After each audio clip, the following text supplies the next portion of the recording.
Valentine's Day is dead. Let me go ahead and just jump into exactly why here. You can go to a lot of places here, and I decided to just take a look at one example for you here for Google Trends, as you can see on your screen right now. For right now, today, February 9th, 2024.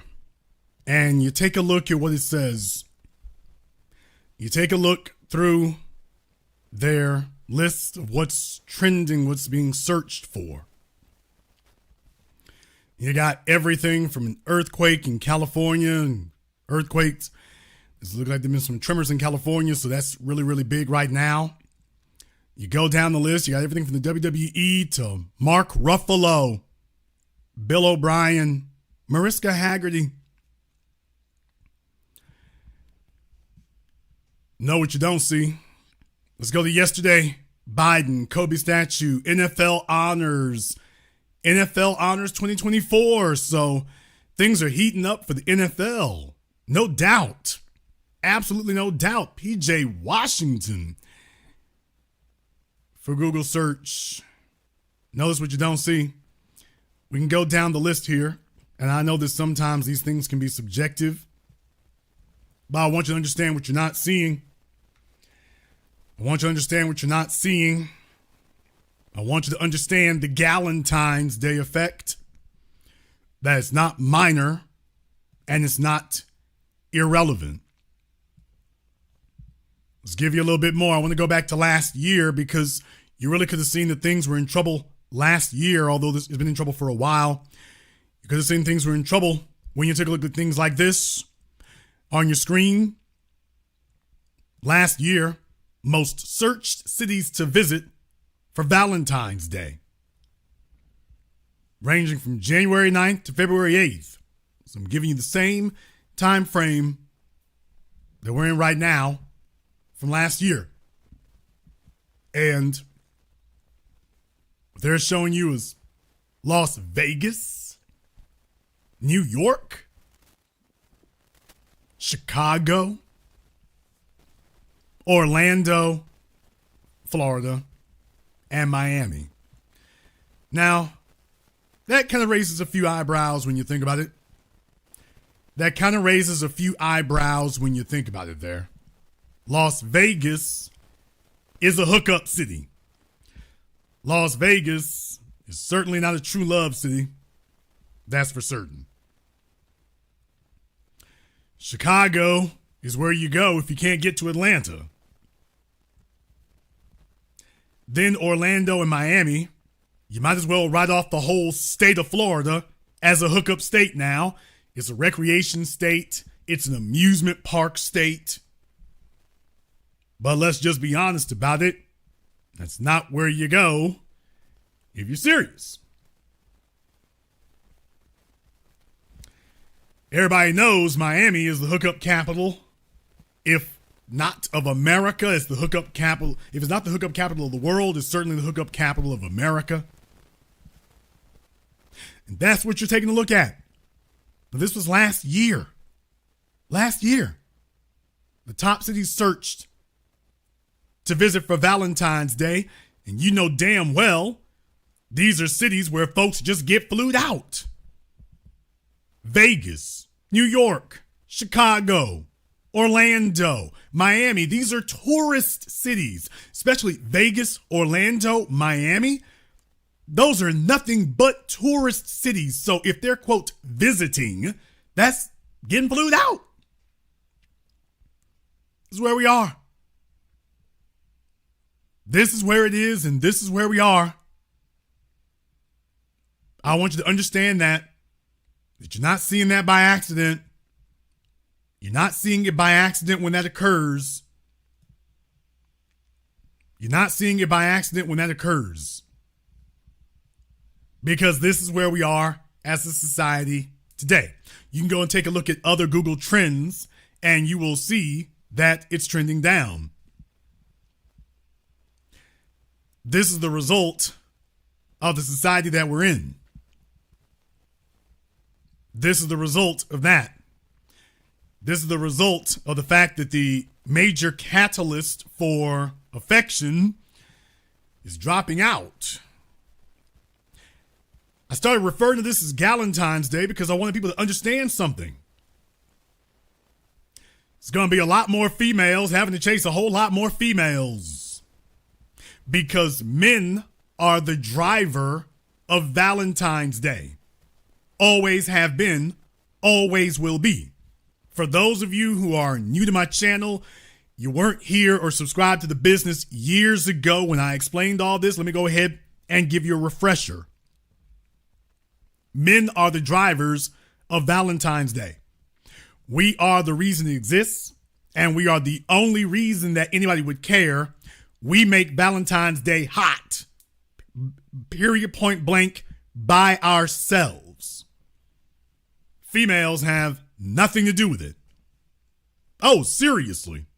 Females have nothing to do with Valentine's Day, whether it hits or whether it doesn't, for one reason: because there is money involved. We're not taking calls just yet, but don't worry, we're going to get to them a little bit sooner than normal. Women don't drive Valentine's Day because there's money involved. That's the reason why women don't drive it and never will. Women are accustomed to receiving gifts. They're used to being on the receiving end. They're not interested in a holiday that requires more work and more labor. I've explained this example before, but for those of you who are new to this concept or haven't been listening or whatever, understand something. Women don't buy each other gifts like that. Not valuable ones, not memorable ones, and certainly not expensive ones. Women don't buy other women gifts. They don't do that. Women don't buy each other expensive gifts. It is only men who purchase expensive gifts. Another woman ain't gonna spend $1,500 to make sure her girlfriend got that Fendi bag. Okay, I'm lowballing it, but you get the idea? I don't give a damn what you look like. Another female is not going to buy you $3,000 in jewelry. Another female would not even consider spending $1,000 on shoes for you. She won't even consider it. And if you're a woman, you would never even think to do such a thing for one of your female friends, for one of your female family members. Now, if they were in a financial bind and they quote unquote needed something, well, then you might do something. But other than that, you're not going to do that. Women don't light it up. Women don't set it off. Women don't make it pop. When it comes to the gift game, that's a male-dominated sport. We're the only ones on the field. The women are sitting up in the stands like people on Mardi Gras. Throw me something, mister. So if Valentine's Day is dead, and it is, that's because the men, the major driver, have checked out. The men are asking, well, what am I going to get for that? What's going to be the reward? What's the benefit for doing so?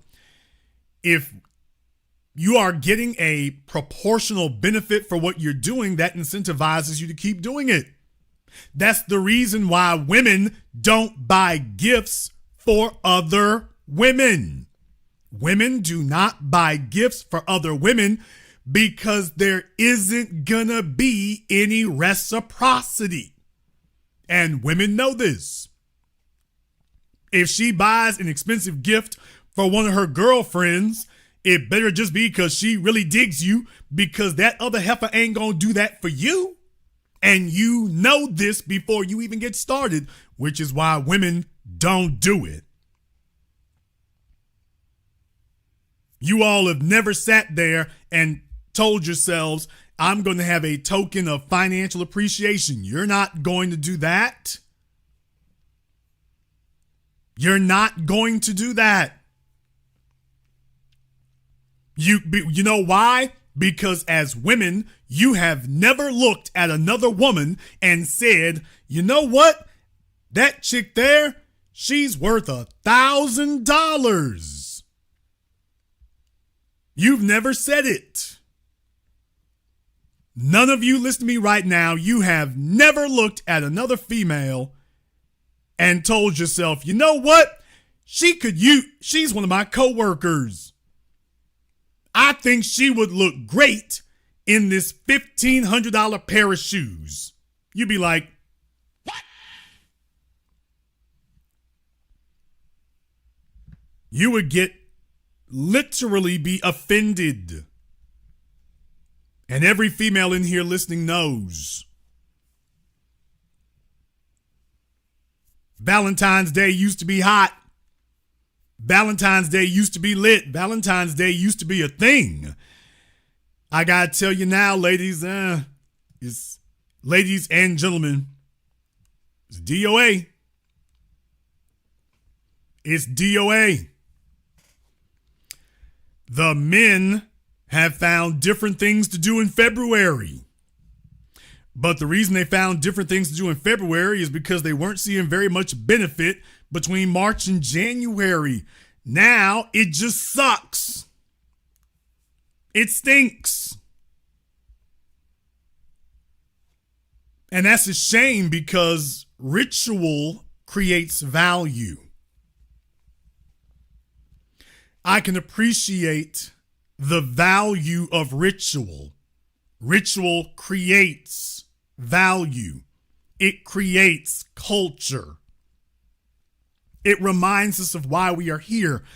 Ritual serves a very important purpose. It keeps reminding you that with everything else you got going on, it requires you to stop for a moment and take inventory. And that's a good thing. But along with ritual also comes responsibility. There comes responsibility. And what's happened is that the men, ladies, I'm giving you math right now. Going forward, I want you to understand the mathematics of this. I'm not fabricating this. If men don't show up for Valentine's Day, ain't nothing of any consequence gonna get purchased. What? Nothing of any consequence is gonna get purchased. It's gonna be a bunch of cheap throwaway trinkets, a bunch of greeting cards. But the things that stand the test of time, the durable goods, the life-changing things, these lifelong gestures, if the man don't do it, it ain't getting done.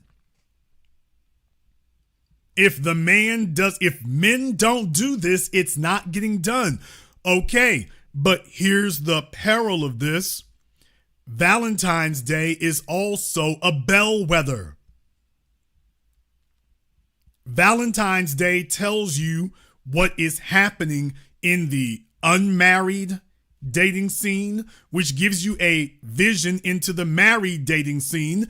And here's the problem. The unmarried men have taken a look at the married men and said, oh, hell no.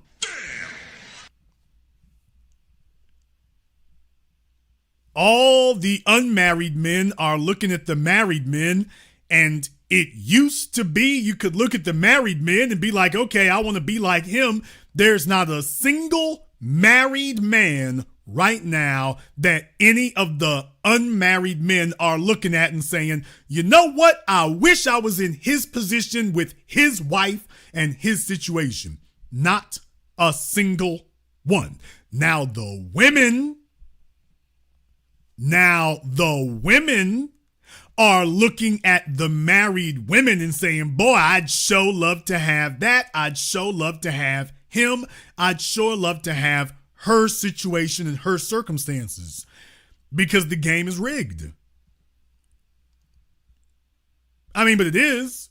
Women wouldn't be interested in marriage if it wasn't rigged. Okay, well, problem. The men are checking out and saying, So what I'm saying is that even the male-female ritual now is coming under assault. Even that is losing favor. Even that is losing favor. If I'm telling the truth tonight, give me the heart emoji in the chat room and hit the likes button. There's over 1,700 people in here live in just the first 15 minutes. And if you agree with what I'm saying here, give me the heart emoji in the chat room and hit the likes button. If folks don't like it, let me go ahead and wrap things up. In the meantime here, I do want to thank everyone, and I do mean everybody who has contributed to support tonight's program on PayPal, Venmo, and Super Chat. Big shout out here to Mr. Jack Edmonds. Thank you very much for your support. We appreciate that. Black Voltron here. Thank you very much for your support, brother. IV the Great and everyone else here tonight. I'm doing this because other folks don't talk about this kind of thing in its proper context. And without that proper context, you don't understand what you're looking at going forward here. Let me give you a few reasons for it. Nobody's trying to do their best work anymore. These things require effort. Our generation is being challenged like no generation before it because we are meeting the most desperate, dire socioeconomic challenge that no generation before us has ever met. Everybody is under pressure now to be in the top 10%, even though mathematically speaking, that's mathematically impossible, but that's the pressure. The pressure is on. Nobody is particularly the women are not easily satisfied anymore. Their mothers and grandmothers were more easily satisfied. The females today have seen a lot more, and now, simply because they've seen it, they now say, I should have it, regardless of if they qualify for it. You've never seen a situation happen like this before.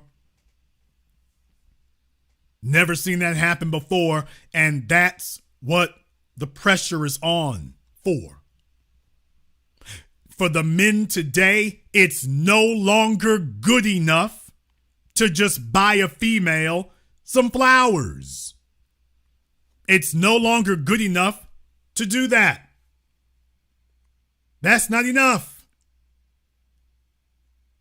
There's the first issue. I want to take inventory of how things have changed. That's not enough anymore. It's become a socioeconomic arms race. It's become a socioeconomic arms race.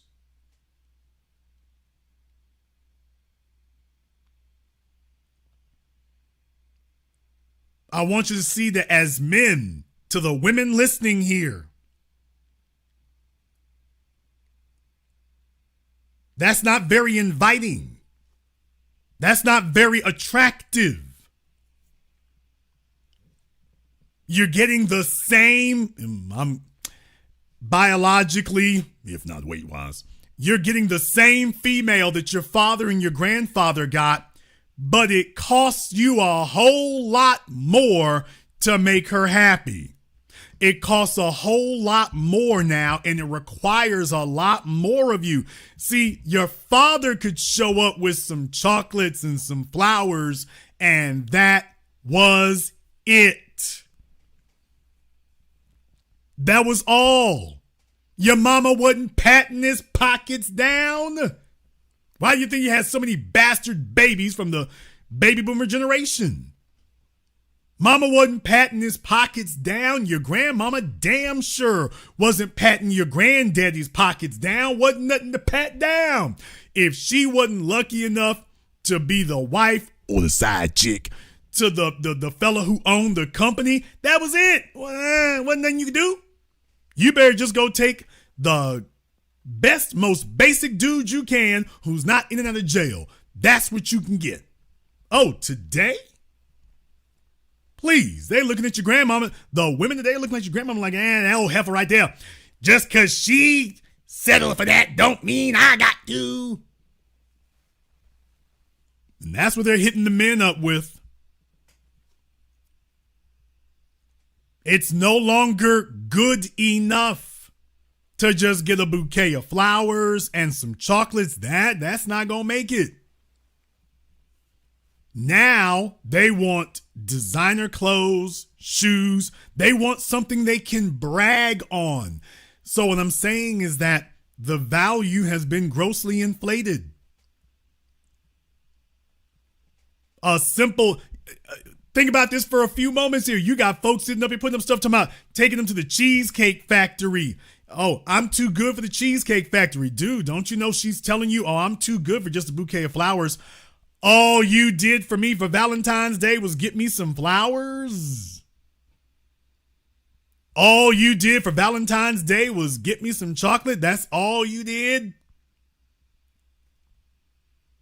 And that is a precursor of other things to come. It will not be good enough to go get her a Nissan Altima. That won't be good enough. She wants to have a Benz, even if no one else in her family ever has. She wants to have a Beamer, even if no one else in her family ever has. Hell, if she was telling the truth, she would want something a whole lot more expensive. Even if she's only seen it on Instagram and, oh, she's coming at your neck. You got to do that. Have you considered that this is not a very inviting proposition for the men? Last year, when I did my program saying that fellas, manhood costs millions, a lot of dudes didn't like that, but I was just being honest.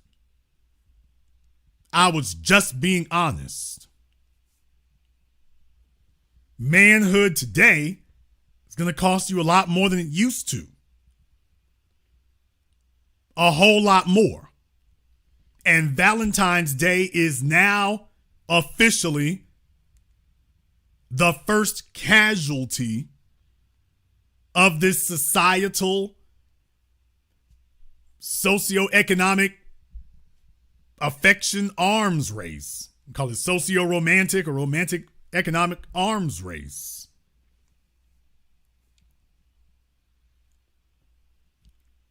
Valentine's Day, and we all know, was created by the marketers and, you know, the people in New York and Los Angeles and all these people here who create these phony holidays, and we get it.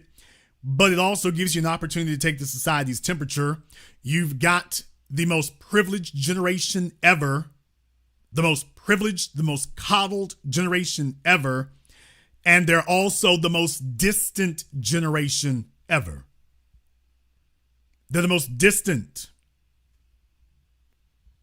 Right now, you can go take a look at your timelines. To the women, I want you to understand something. Listen to the damage that's been done. Go on your timeline, on your Facebook, your Instagram, your Snapchat, your Twitter, whatever. They ain't getting lit up. You don't see any of that happening. It's not getting lit up. It isn't.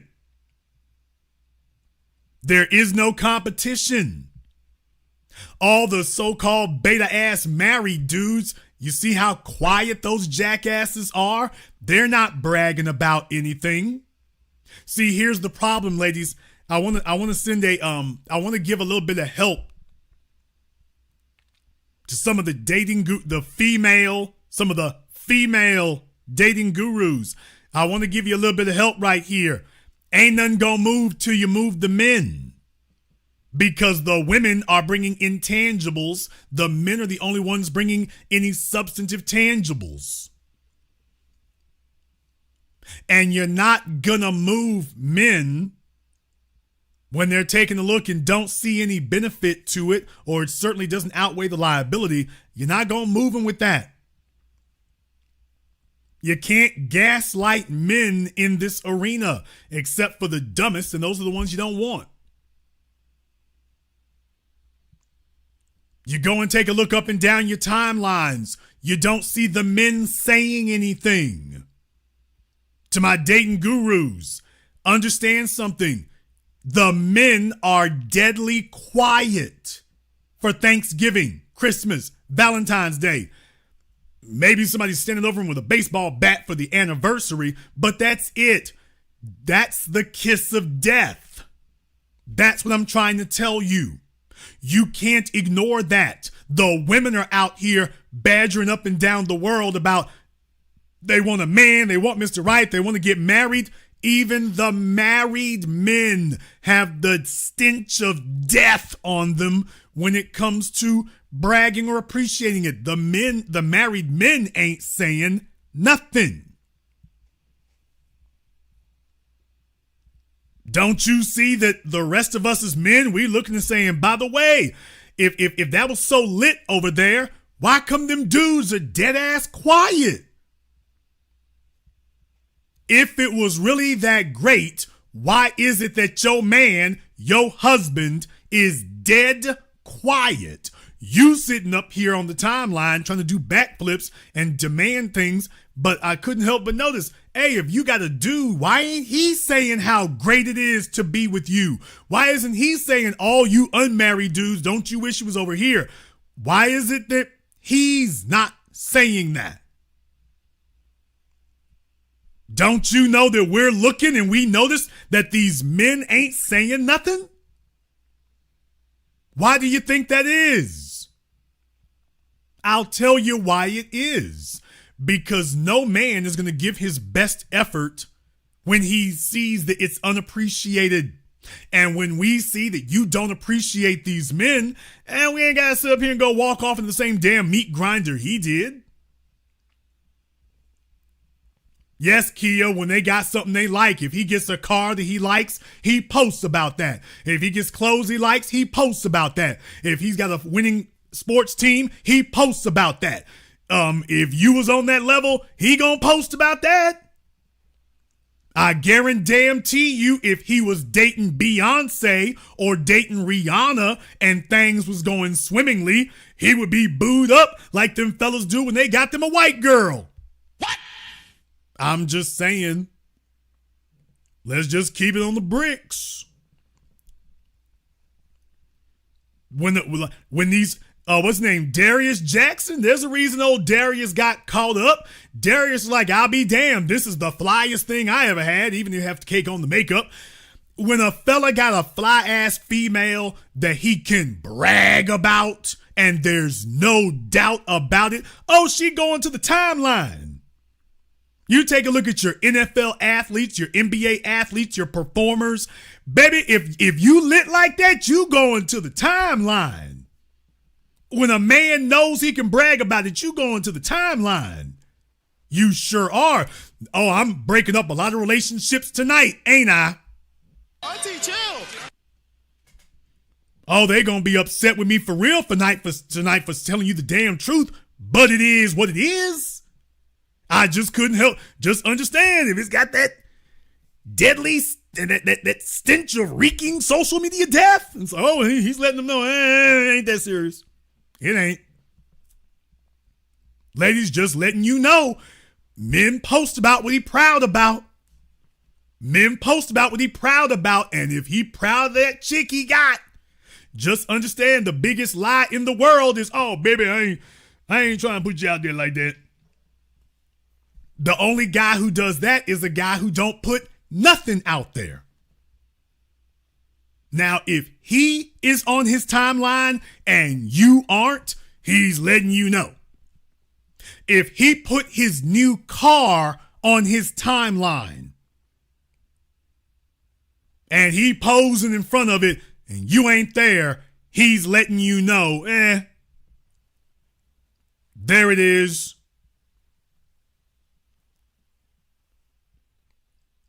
A lot of chicks like, for real, Jason? You already know it's for real. You know it. He posting his shoes. He's posting his car. He's posting every damn thing else. And yet you sitting here incognito? Incognito? That don't add up. That don't add up.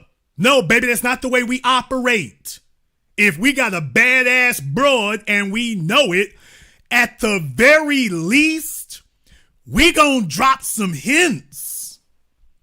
At the very least, we gonna drop some hints that we throwing some money around and it's for some female benefit. At the very least, we gonna drop some hints. at the very least.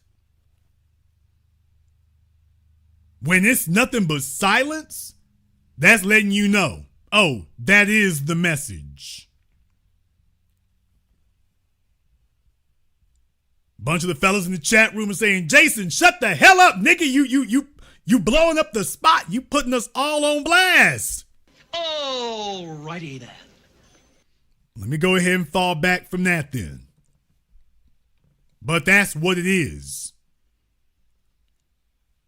Darius sat up here and went in that fight leading with his chin, because that's what a man does when he thinks he's with the best he can do. When he thinks he's like, hey, I done hit the jackpot. That's it. Chin out.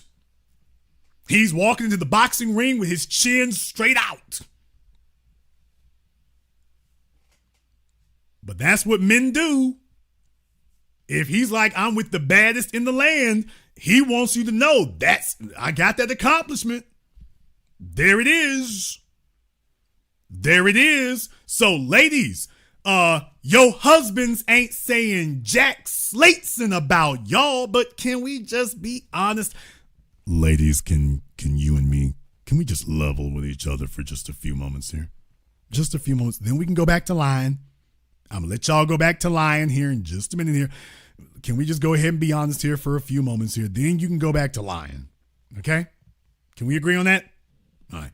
Let's just be honest for a few moments here. It's going to hurt for a few minutes. But then you can go ahead and go back to lying again. If that makes you feel better. You can go ahead and do that.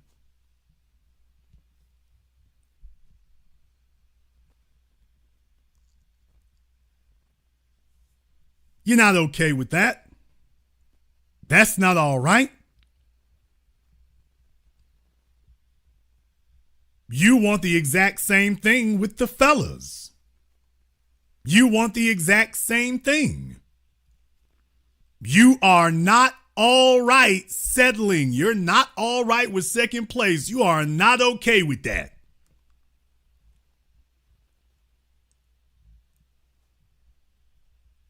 Most of you listening to me right now, you are sitting in second place. Hell, actually third or fourth. I'm not bombing on you. I'm just saying, by the way, can we be honest for a few moments?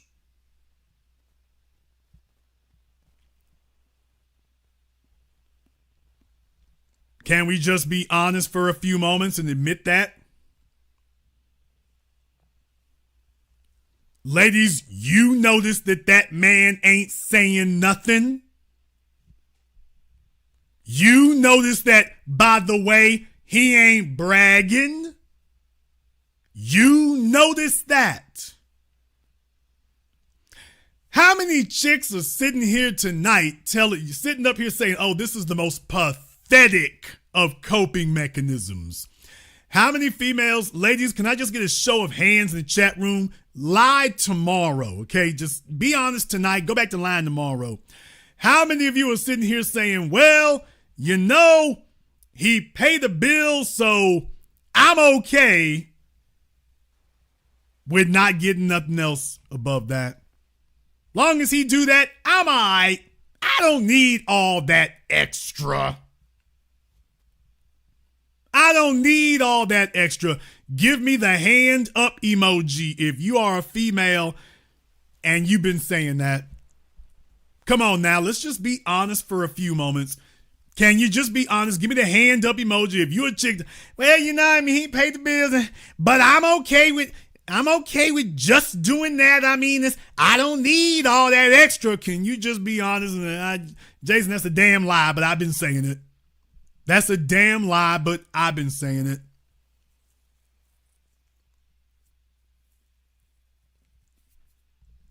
No takers? We got one.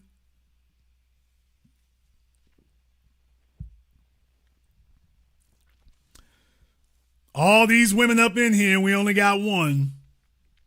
And this is the reason Valentine's Day is dead. Valentine's Day is dead because this is what happens. We got one other hand, that two little old lonely hands up in here. Two little lonely hands. That's all we can get. Two little lonely hands. And I'm just saying, by the way, do you think men are dumb enough to go walk off into this meat grinder?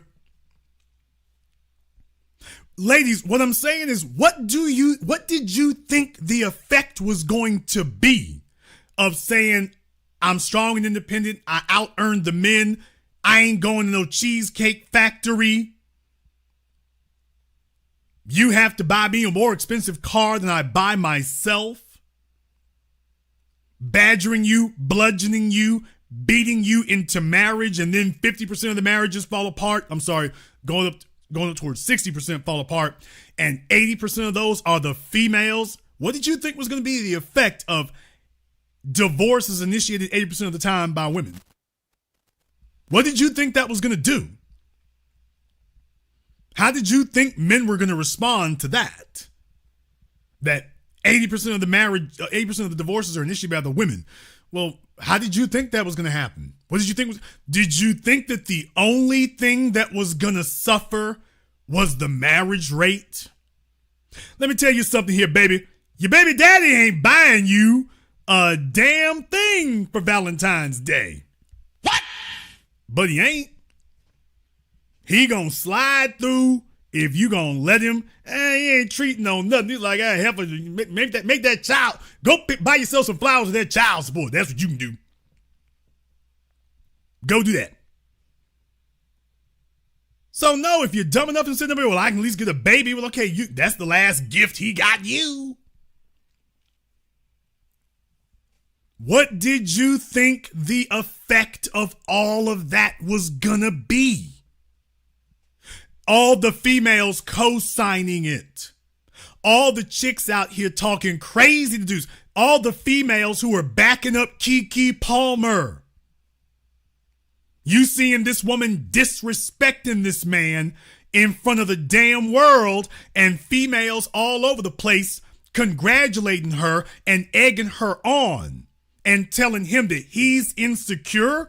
Okay, well, look what happened for the next damn Valentine's Day, by the damn way. What? Did you all notice that? Last Valentine's Day, if I don't got the dates messed up too badly, she had a man. How about this Valentine's Day? Damn! And all the hoes, did he say hoes? I damn sure did. And deal with it, nigga. All the hoes who egged her on, cheered her on, talked her into that, she's spending this Valentine's Day just like them. Ain't that something? Somebody in the chat room said, call Usher Raymond. Well, according to Kiki's mom, Usher would be more likely to holler at Darius than he would at Kiki. What? I'm just saying her mama said it. I'm not saying it. Her mom said it. Ain't that a son of a gun? Made all that damn way to snuggle up next to Usher and then find out, you know what, Usher would actually rather holler at your light-skinned dude over there. Hey, he like, hey, his skin looked like he real soft, looked like he used Noxzema. Usher would like to see if he can come holler at your boy right there. Yeah, can you get out the way, Kiki? That's why Usher came over there dancing next to you. He come over there singing and yeah. Where Darius? Yeah. I didn't say it. Her mama said it. I didn't say this. Kiki's mama said it, remember? Usher, if you out there listening anywhere, no hate, dude. You might want to call your girl's mama and tell her, hey, you false flagging, if it's false. But yeah, by the way, according to her mama, it can go down. Okay, last year, Kiki had a man for Valentine's Day. This year, she's got a bunch of coping mechanisms. That's what I'm trying to tell you. And all the other basic broads and hilarious hoes online who talked her into that and egged her on and assured her, don't worry, you can get a nothing like that Udden. We still waiting. Well, don't worry, girl. Go talk to Usher. These old delusional heifers online have no damn idea. Last year, she had half a man. This year, she got none. Listening to them. What did you think was going to be the effect of that? That's what I'm asking. When men saw all of this going on and the women co-signing it and cheering it, what did you think the effect was going to be? What did you think the reaction was going to be? The men have pulled back. The men have pulled back.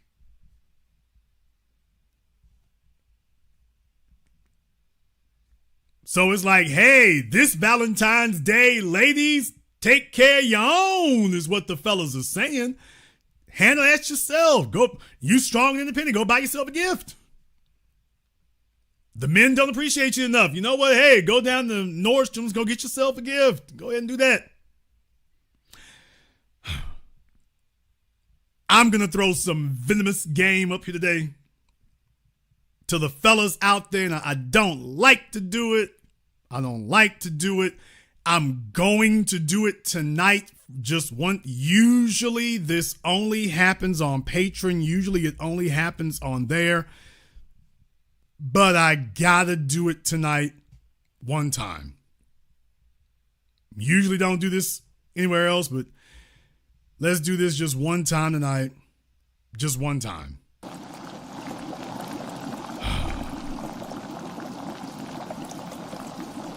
We gonna fire up the cauldron one time tonight. We just gonna fire up the cauldron one time. And we're gonna venture off into the dark arts. One time. One time here. Usually they gotta be on Patreon to get this, but we're gonna venture off into the dark arts one time tonight. Fellas, if you don't want to buy your chick a gift for Valentine's Day, you've got 12 more hours to instigate a fight with her so you can break up with her this evening, and then you can come back next weekend after things done settle down, and you can go ahead and ease your way back up in there. What? Oh, the women gonna hate me tonight. Fellas, you can't wait until next week. It's too late. She's going to be anticipating something. It's already going to be too late if you wait until next week. I've done it. Oh, Jason, are you putting yourself out there? I've done it.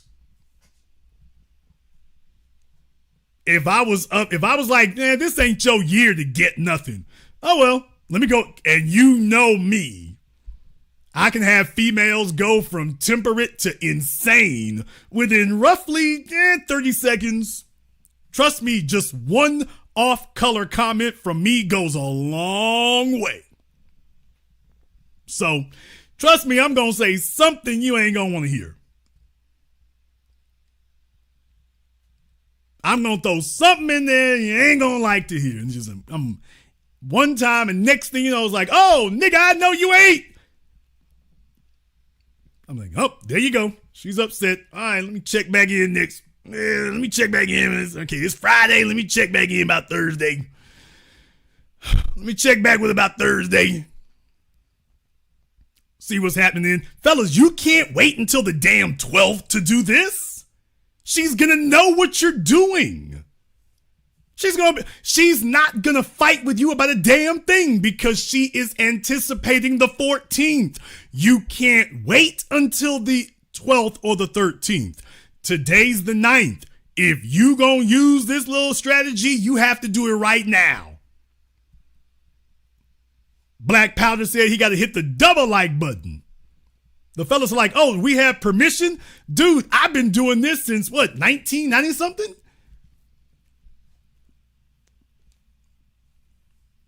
No, if you know that's what, when Valentine's Day is coming up and you know you won't need to buy this, she don't deserve nothing. The time to figure that out is not February 12th. Like the week before, you got to get this ball rolling the week before. By the time you show up around the 17th, 18th,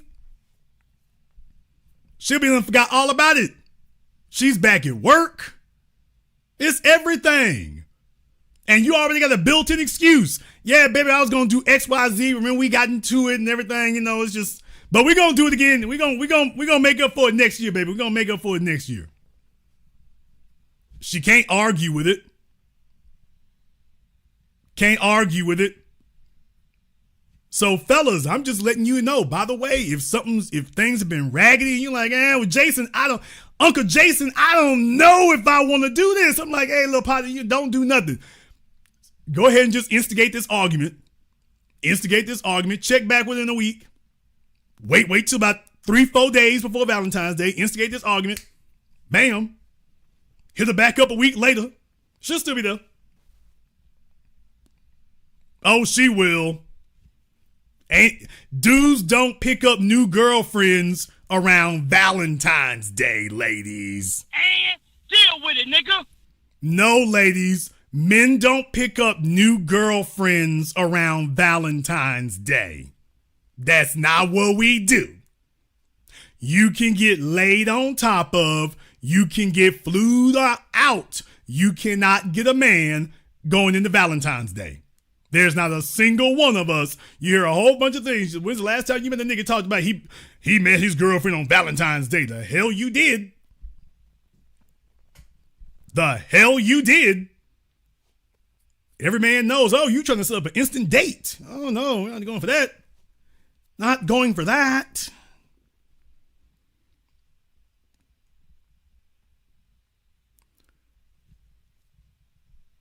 All right. Enough of the dark arts. Enough of the dark arts. I'm doing this here as a public service. I'm doing this to let you know that, folks, I'm not just making this up. The numbers are in. The numbers are in. Valentine's Day is dead. It is dead because it's too expensive for the men. And I don't just mean financially, socially, emotionally, mentally. It's too damn expensive. And even the fellas who are, they're not enjoying themselves anymore. So it is what it is, and that's what it's going to be. And don't look for 2025 to get any better. You see, back when the pandemic was happening and everybody was stuck inside, boy, for a minute there, you thought when everybody was finally let out and could get back out into the world and go talk to people and this, that, and the other, hell, I guess you figured you were home free. And I'm like, oh, no. Oh, no. Things got worse. Things got worse. All of a sudden, fellas became a YOLO.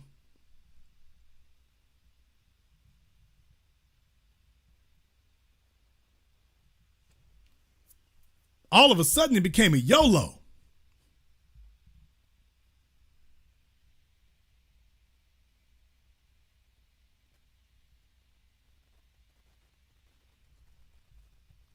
Somebody said they're giving socks this Valentine's Day. I hope that's not a female saying that. I hope it's one of the men saying that. I hope it's not one of the females, baby, because I'm like, okay, if you show up at his house with some socks or send FedEx with some socks, I hope that Negro sent a lump of coal to your house. I hope he sends a lump of coal.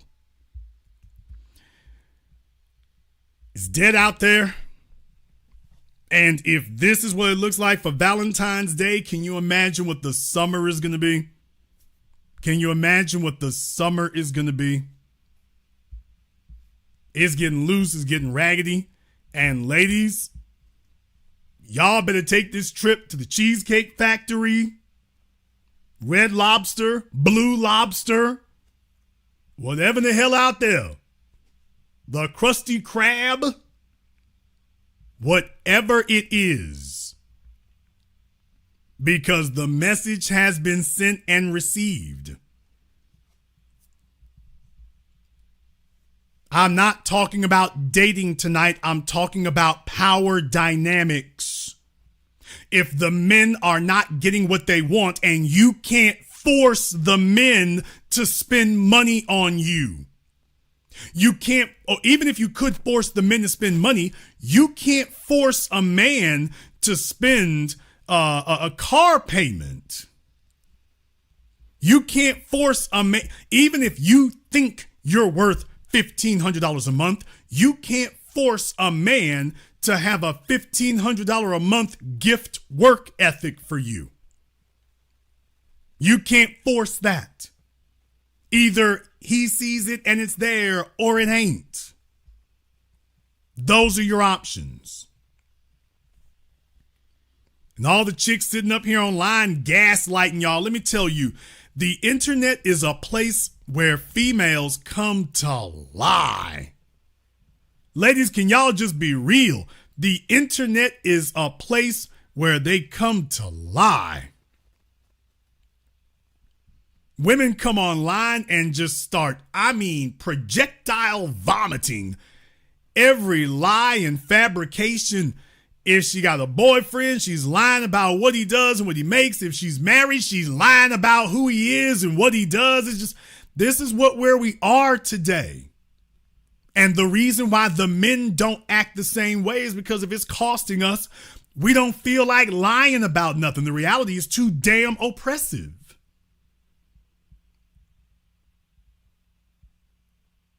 There's nothing to lie about. It's no fun anymore.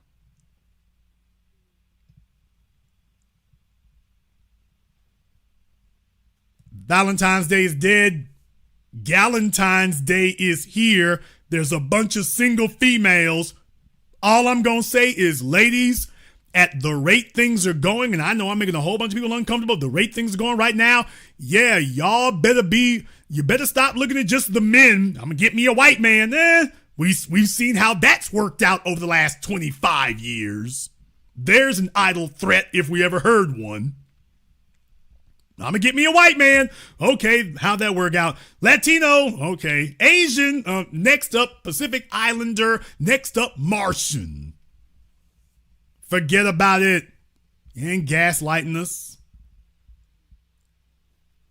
You know the only thing you haven't gotten yet? Another selfish, entitled female.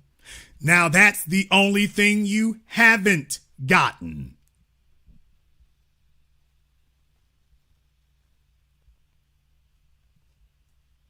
Some of you might want to get ready.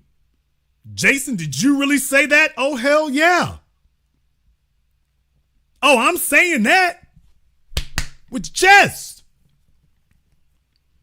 By the way, for a bunch of you chicks, you don't want to go to the Cheesecake Factory? That's all right. You and old girl can do dishes at home. You and old girl can do dishes at home. Here's the crazy part about it. If you were with another female, she would be taking you to a whole lot cheaper than Cheesecake Factory. Both of y'all would be sitting up here going through the damn drive-thru at Chick-fil-A. At least a man will take you to a place with some ambiance. I'll be damned. You with another broad, y'all two gonna be arguing over which one's supposed to go through the In-N-Out burger.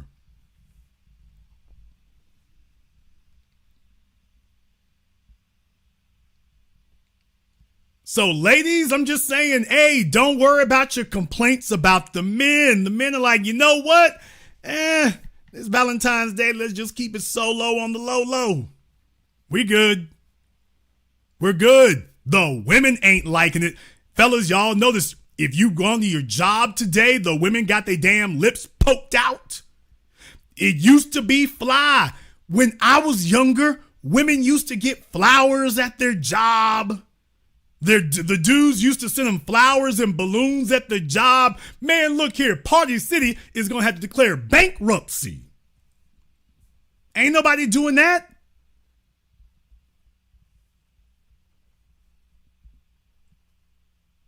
They're not sitting up here doing that. I don't know how in the hell the damn 1-800-ROSES people are staying in the business. I have no damn idea.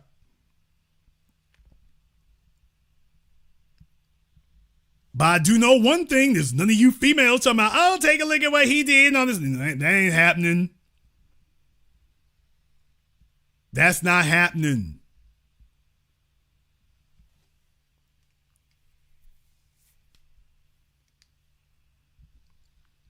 However, you might disagree. Therefore, the telephone lines are now open. And the number is 646-787-1933. That's 646-787-1933. Your personal access code to the program all your favorite YouTubers love to hate watch. This is The Biz. Let me send a big shout out here tonight in the super chat to my man Cornell Sly. Thank you very much for your support, brother. As always, I appreciate that. Oh, big shout out here to Veronica. Thank you very much for your support, Veronica. We appreciate that as well here. So, yeah, what she say? Look, I ain't got a nigga. Let me throw to Jason. Well, do not think of me unappreciative. For that kind of money right there, we will let you submit your side chick application. You showed up just in time for Valentine's Day, ma'am. You can submit your side chick application. You have permission to land. You have permission to land.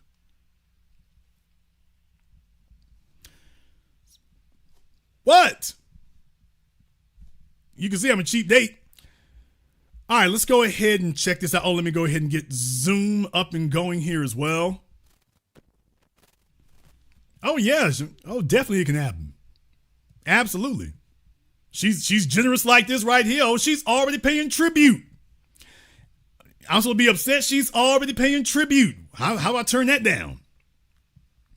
You're already paying tribute. The rest of them need a primer course. She's already paying tribute. All right, let's go ahead and let me throw the Zoom up here as well. Remember that we do give priority to Zoom. Just remember that we just need to make sure you have your microphone and your camera turned on. That is all that we ask on Zoom.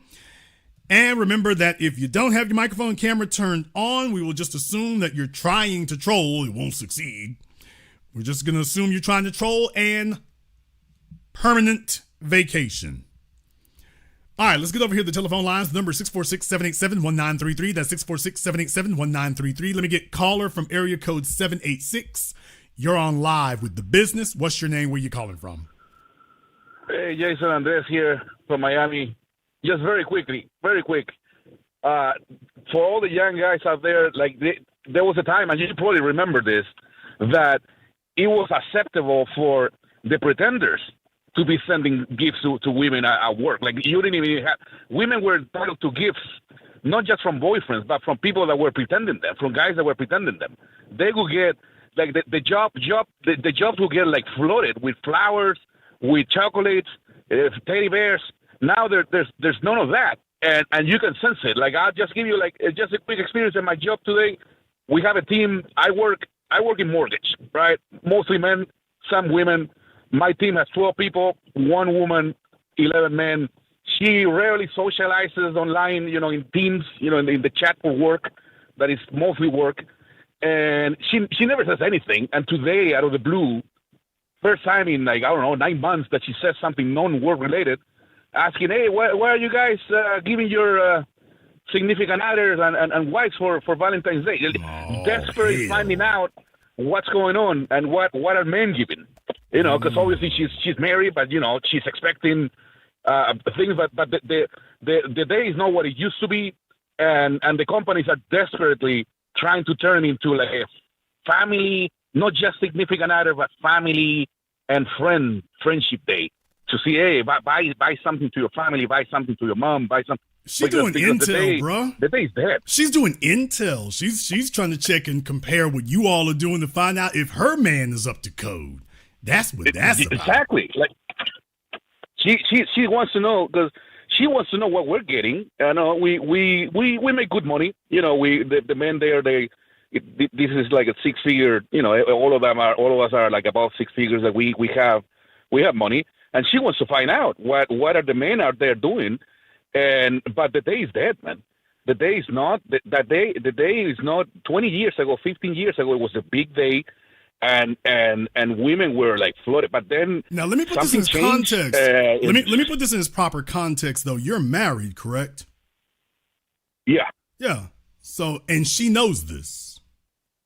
Yes, and she's married too. But that's what I'm saying. Yeah, she's married and you're married, and she knows you are, and yet she's asking you that. So I don't think she's necessarily trying to get with you, but I do think she's doing intel just to try to size up. By the way, is what y'all out here doing? Is the street still moving? And it does, but in her case, old boy might be sending her some nonverbal communication. She's probably noticed a change. Yeah, and some guy in my team, I think he got exactly what you. I mean, he understood exactly what was going on. Just like, and he said he said he's buying her a vacation in Puerto Rico. Like I think he's lying. I think he just did it to like make her. She's probably thinking, oh, that shit. but hey, Jason, He told her. Wait a minute. He told her that he's taking her on vacation to Puerto Rico. No. A teammate of mine who's also married. He's saying, Oh, okay. I'm surprising my wife with a vacation in Puerto Rico. Now this chick is like, expecting who knows what from. Oh from yeah, his like we're he just drove the market up, or at least he drove the market up for one fella. Because if your dude ain't gonna do it, he ain't gonna do it. If he's not doing it, hearing everybody else and comparing it to them, it's like, hey baby, if your market value is down, it's down. They learned the hard way, bro. Thank you very much for giving us a call tonight. We appreciate that. Yeah, I mean, look, they're taking the temperature, man. They're taking the temperature and they're saying, hey, what can I get? Baby, you can get this gift package here from this $25 gift card from Amazon. You can get this right here. Okay, let me try this a different way. Ladies, including for those of you who are married, just understand something. Just like you want your man to remain competitive, you got to remain competitive too.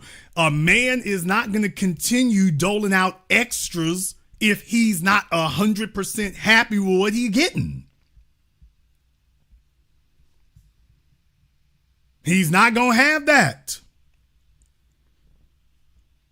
So if a man been paying the bills and taking care of business and this, that, and the other, just understand you start getting lax, you start getting flip at the mouth, you start being less than respectful, you start being less than cooperative, you start being less than accommodating. Just understand it's 12 more months until Valentine's Day come back around. He's like, hey, look here, I already paid the bills. That's your Valentine's Day gift. And I really don't think I'm getting my money's worth. Okay, when Valentine's Day come around, what you mean do something extra? What do you mean? You already got your gift. You already got it. Let me get a caller from area code 440. You're on live with The Business. What's your name? Where you calling from? Peace. What's going on, Jason Black? This is Ariane Ali calling from Cleveland by way of Lorraine. All right, Ariane, Cleveland, what's on your mind? Man, I'm glad you're doing this program tonight, good brother. Man, first off, let me start by saying I couldn't help but think maybe these women, will be wishing each other happy Valentine's Day like they wish each other happy Father's Day, openly defying men. Maybe the same way that they've normalized that and made that, which is a fallacy, acceptable in their own sight, maybe they could warm up to the whole concept of Galentine's Day. Because I've been hearing you say this for the past couple of years, and every year I hear you say it, when I reflect on the year that passed after you say it, it's becoming more and more prevalent and relevant. It was a few things you said that I wrote down. Well, like here's how that would work. Two things you said. I'll get to that. Go ahead. I'll let you get to that in just a moment. Here's the way the scenario you just laid out. Here's how it would work in practice. It wouldn't work in practice the way it works with us, where they got to see you and stuff, because seeing you is a prelude to pressuring you and so on and so forth. With women, when they start kicking off Galentine's Day as a way to replace the men, it's just going to be a phone call. That's all it's going to be. Right now, they ain't talking to each other like that, because women don't really stand each other that way. But it'll just be, now they're going to start making phone calls is what they're going to do. This is true. They're very catty. They don't even really like being in each other's presence. You know what I mean? Which it's interesting how they'll rally together to defy men. But like you said, they don't even rock with each other.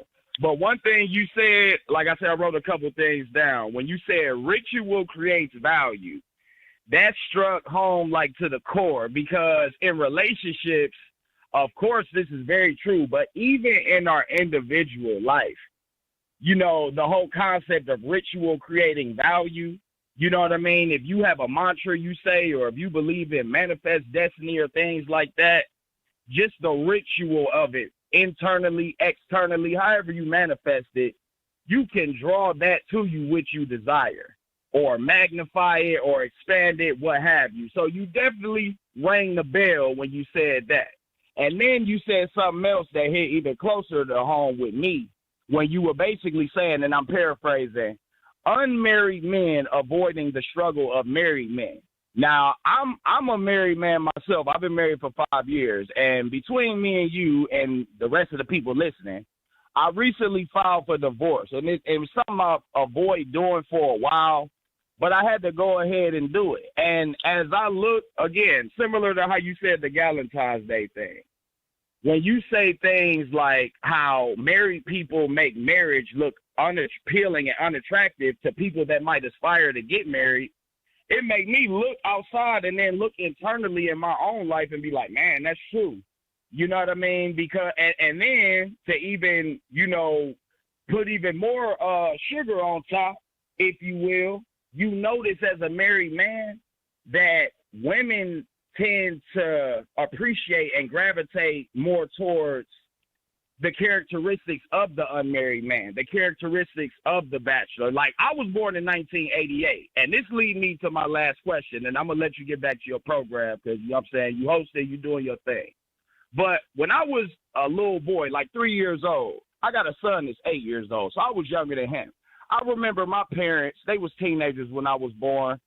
I would see MC Light on the TV singing about how she wanted a roughneck, how she needed a roughneck. So for as long as I can remember, chivalry has never really been a thing. Chivalry has kind of been a myth, like female intuition has been a myth. Why is it that female intuition always clicks in after the man then got a new piece of vagina?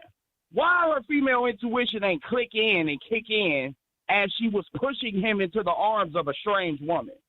You see what I'm saying? So the same way that I would look at female intuition as a bit of a mythos, I look at the concept of chivalry, or at least women appreciating chivalry, the exact same way. And it leads me to my question. If women, because Dave Chappelle said it, and we always quote it, chivalry is dead and women killed it. If women kill chivalry, why won't they just revive it? She the mother of civilization. Why won't she just hop on the good foot and revive it? You know what I mean? So she could get that which she claims to desire. Did they ever really value chivalry? And if so, Yes. why did it change? In the nutshell is my question. Well, no. Women have always valued chivalry. The problem is you've never had a generation of females who was this spoiled before. That's the difference. Definitely. It used to be, definitely remember, entitled. like I say, I mean, I have to remind people of these kind of things right here because socioeconomically the landscape has changed. And I'm simply telling the men, don't stop being men, but do adapt to the changed environment that you're in. Let's go back 80 years. Take a look at your grandmother.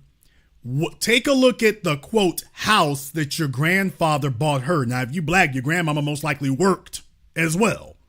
But even if she didn't, Facts. if she was one of the very, very, very, very, very, very few who didn't have to work, because black women have always worked, so folks need to get off this garbage about being stay-at-home wives. Black women have never been stay-at-home wives. They've always had to work. The white women went to work in World War II. The black women was like, oh, hey, you just joined us. In any case, you have take a look at the house that your grandfather bought your grandmother. When you go visit your grandfather's house, you know what you're looking at. When you go visit your daddy's house, you know what you're looking at. Now take a look at the one that you are expected to buy today. You cannot compare. Well, okay, but here's the thing. You can't compare its location. You can't compare the building materials. You can't compare the amenities. You can't compare where it's what's close to it or how you get there, the road conditions, everything else. You can't compare those two. You cannot compare the house that your grandfather bought your grandmother to the one that you are expected to buy today. Neither in its cost, nor its size, nor its quality, nor its location. In other words, you are on the good side of town.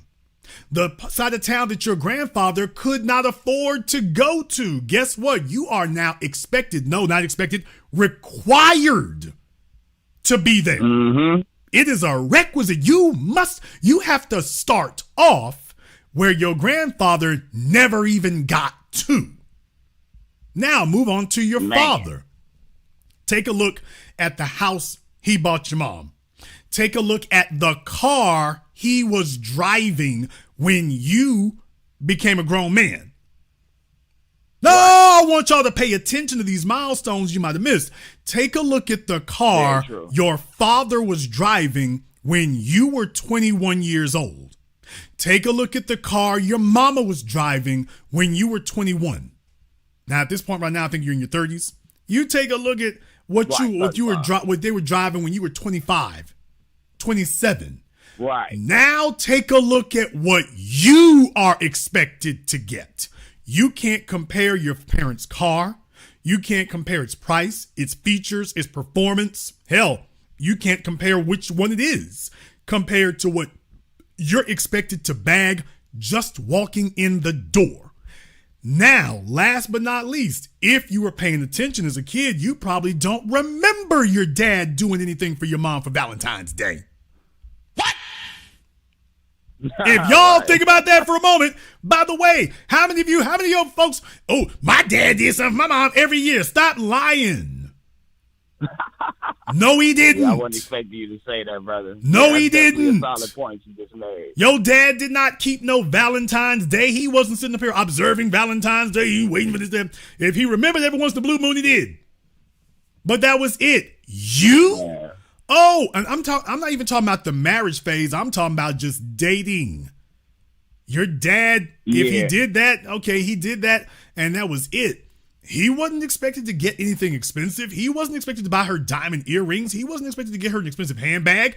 Your father never bought your mama a handbag. Your father and your grandfather never bought your mother a handbag. Never did it. Man. And yet take a look at what you are expected to do. And I'm saying all that, I'm piling all that in there, I'm throwing it all in there to come to this one point. Take a look at all the things that your father and grandfather never did to get the woman who eventually gave birth to you. Now take a look at the females and all the stuff that you have to do that those men never did. You can't name a single solitary thing that the women of today are expected to do that their mothers and grandmothers didn't do except, well, I'm sorry. No, there's nothing that they're being asked to do today that their mothers and grandmothers weren't asked to do. Not a one. Not even one. Right. You have to do so much more to get the exact same female. And what I'm saying is eventually men start doing a calculus and saying, oh, this is a raw deal. This is a bad deal. We need to renegotiate this. The terms under which my grandfather and father agreed, we got to renegotiate this contract. For sure. In this modern era, well, before I say that, we know that in relationships, the tangibles in the long run mean more than the intangibles, but the tangibles are not to be overlooked, but the intangibles are more important. Saying that to lead to my final question, do you think that women in this modern era prefer symbol over substance? Of course, if we can have our cake and eat it too, who don't want cake and be able to eat it too? But a lot of times the average person can't choose. Even if you slightly above average, you might have to settle in some regards. So do you think that the modern women of today prefer symbol over substance? Or do you think it's just like some warped kind of thing to where that's just how it could be perceived from a man's point of view? Well, no, what's happened is that women today, and truly for the last 2 generations at least, certainly it's most acute today because they haven't seen anything other than that. They've been coddled. Your grandmother wasn't coddled. Your mother was more coddled than your grandmother was, but not nearly as much as these chicks are today. They weren't coddled. Yeah. They actually had responsibilities and there were consequences if they didn't do it. Today, we've protected them from literally any consequence of anything. So no wonder they see sex as an amusement park ride because worst comes to worst, it's legal to kill the baby now. So you have increased male responsibility exponentially. And then you got the females talking about how they don't want to take responsibility for anything. Then when they're given a man, they don't want to take responsibility for that either. So what you've done is you've created a formula where They see the world as I get unlimited benefits at every single level and every single step with no responsibilities. Please remember what a responsibility is. A responsibility is something you don't desire to do. Right. It's not a responsibility if But you required to desire to do it. It's a responsibility if you don't actually want to do this, but you're obligated and required to do it. Well, keeping your man happy is a responsibility. And by happy, I don't mean a smile on his face. What I mean by happy is you are performing at the highest level as a female commensurate to the benefits you're receiving. There's where it's missing. So when you've coddled somebody from the cradle to the grave, when you have insulated them from any and all responsibilities and consequences, don't be surprised that now they become an adult and they just assume there should be no consequences for anything. Everything should be upside. There should be no downside. Everything should be up. Everything should be all benefits. Incline, all benefits, Yeah. no responsibilities, no requirements, to the point that if you mention the gym or mention working out, they get physically and emotionally offended. Well, that sounds like work, and work means responsibility. Yes, sir. Yeah, and in reference to what you just said about the gym, I think some women, and of course it's case by case, you know what I'm saying? Some things are anecdotal, but some women will say things like they plan on going to the gym, and sometimes it's almost like they say it to see what their man is going to say. Like, is he going to be like, yeah, you need to, which obviously most men aren't going to say. Or is he going to be like, no, you don't really need to? Or is he going to be indifferent? Because I think that a lot of men don't really push women to go to the gym. I just think that they know innately they probably need to, and either they choose to or not to. You know what I'm saying? Well, in this environment, unfortunately, your grandmother and your mother just saw that as a normal, typical, self-maintenance. That wasn't required. Today, the females think that everything's a negotiation. So as far as they're concerned, if you expect anything out of her, you should just be happy that she's sitting here and every once in a while throwing her legs open. Anything beyond that is, quote, extra. And therefore, well, that's a negotiation. So that's the reason why men of today, it's a more competitive landscape. And I'm not telling you to fight female nature. I'm telling you to understand it so you can make the proper adjustments. Well, Jason, what's the proper adjustment? The bottom line is you've already been told what the issue is. If you got somebody who wants something for nothing, you got to let them know, oh, no, there's a price for that. But you can't. Certainly. If they want to negotiate, I'm like, okay, fine, we can have a negotiation, but I'm going to be sitting in a position of strength when it does, on account of the fact that only one of us is willing to do any work. You got too many men out here who are trying to negotiate with the exact same chips on the table that their father and grandfather had, and that's not going to work. It's not going to work. Even though you are correct. Now, even though you are correct in what you're saying is, well, by the way, if I'm getting the same woman my grandmother was, why shouldn't I bring the same chips my grandfather brought? Well, that's math and that's logic. That's true, but you're not in a logical situation anymore.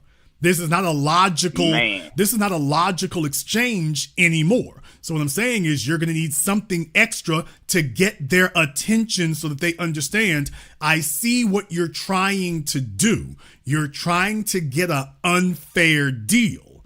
I'm bringing all these extra benefits to get your attention. By the way, yeah, this is going to be a fair deal. So if you're going to get so much more than your mother and grandmother got, you're going to have to be so much more of a woman than your grandmother and your mother were. And that's the way that works. Hey, so look, man, when you be talking, man, you be having my wheels turning for sure. You definitely broaden the perspective. It's definitely safe to say it's no question, it's no argument, no debate.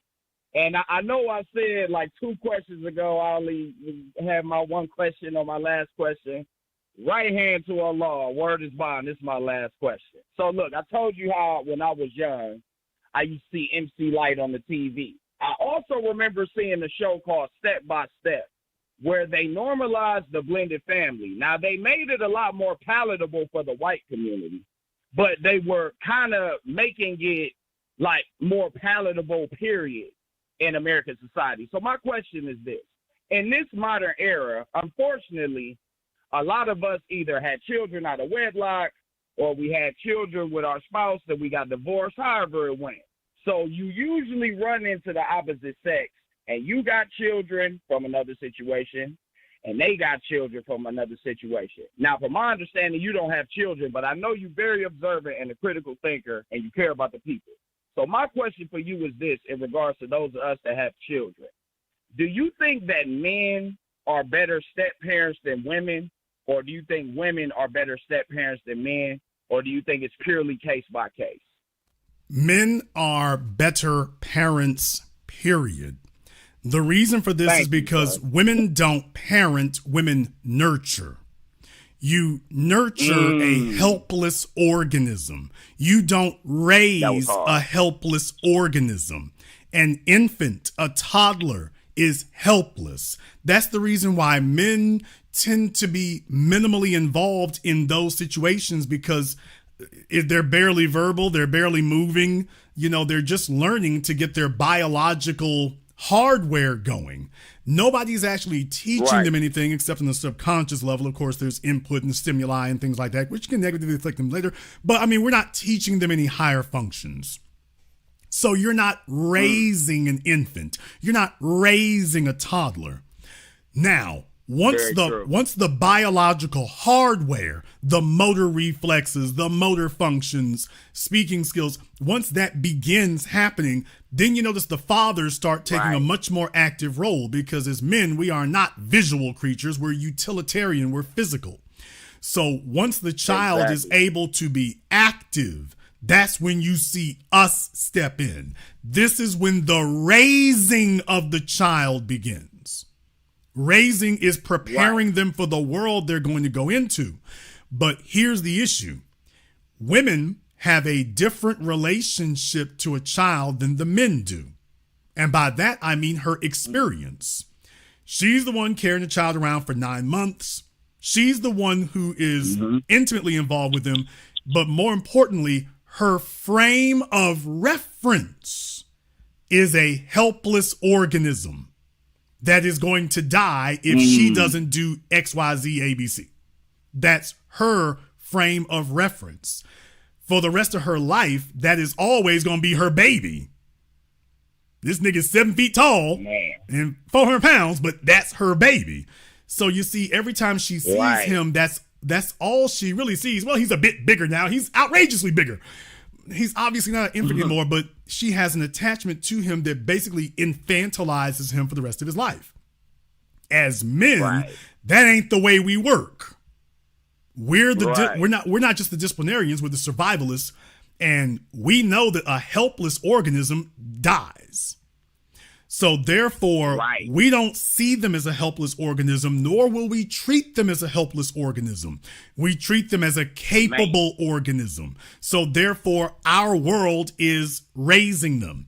The mother with a helpless organism, you got to watch. Make sure they don't fall off the bed. Make sure they don't run into something. Make sure something doesn't run into them. So in other words, her priority is protecting this child. They hand him over to us. He's got scrapes on his knees. He's bumped his head. He's run into something here. And we're not putting no band-aid. We're saying, get up. Now that's raising. You see, when you're sitting up here coddling them and protecting them from things, that's not raising them. It's protecting them. It's nurturing them. But it's not raising them, because you're not showing them how to deal with that environment. As men, we teach them how to deal with the environment. And that also includes telling them no. You cannot do that over there. You will not do that over there. So as the nurturer, the woman, if the child's doing something they shouldn't do, she can simply pick the child up. Although, to be totally honest, they don't even understand what you're doing. All they know is they want to do something and you're not letting them.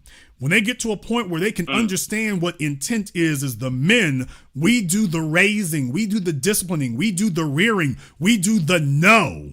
We do the, I told you don't do that, or Your physical hardware, you're about to find out sometimes it serves you, sometimes it doesn't. You're a little kid. When you walk or run, sometimes you're going to be awkward.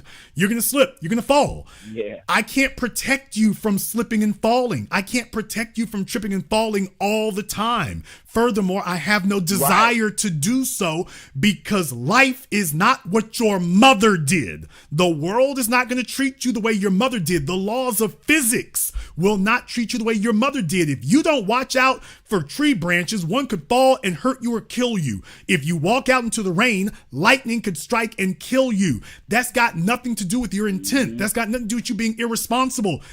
We can't protect you from everything, but what I can do is teach you how to respond to everything.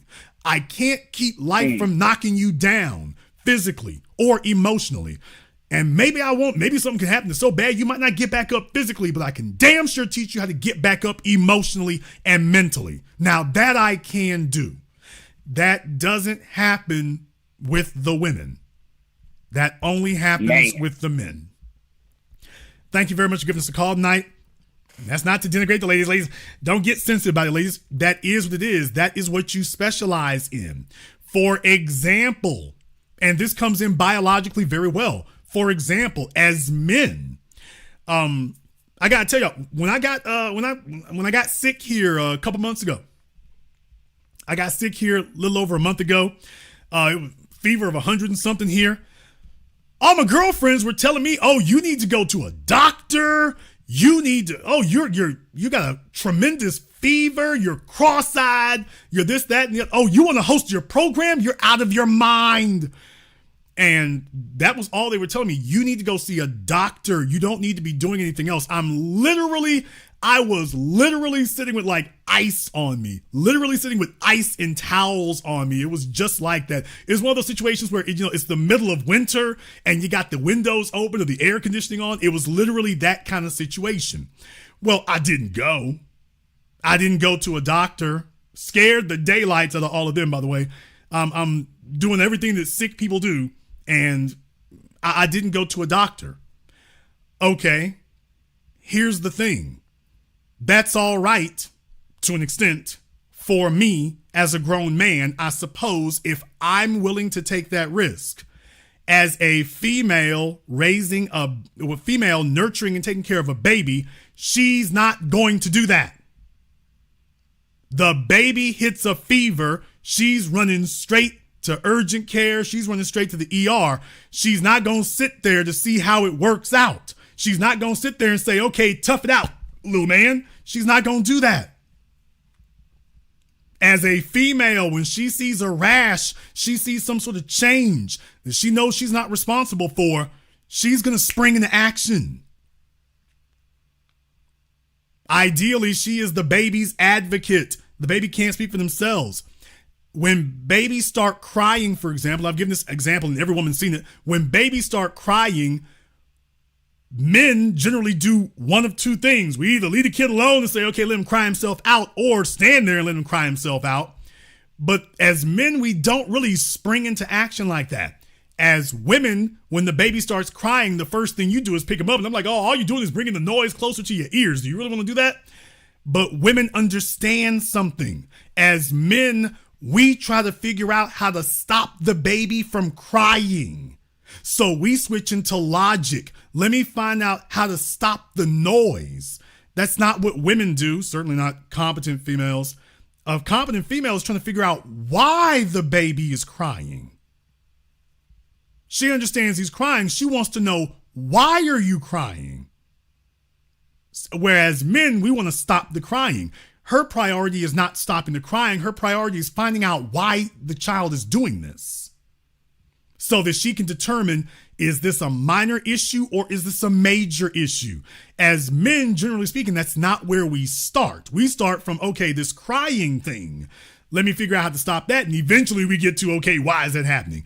The woman goes straight there. So they pick them up. They start comforting them. They start coddling them.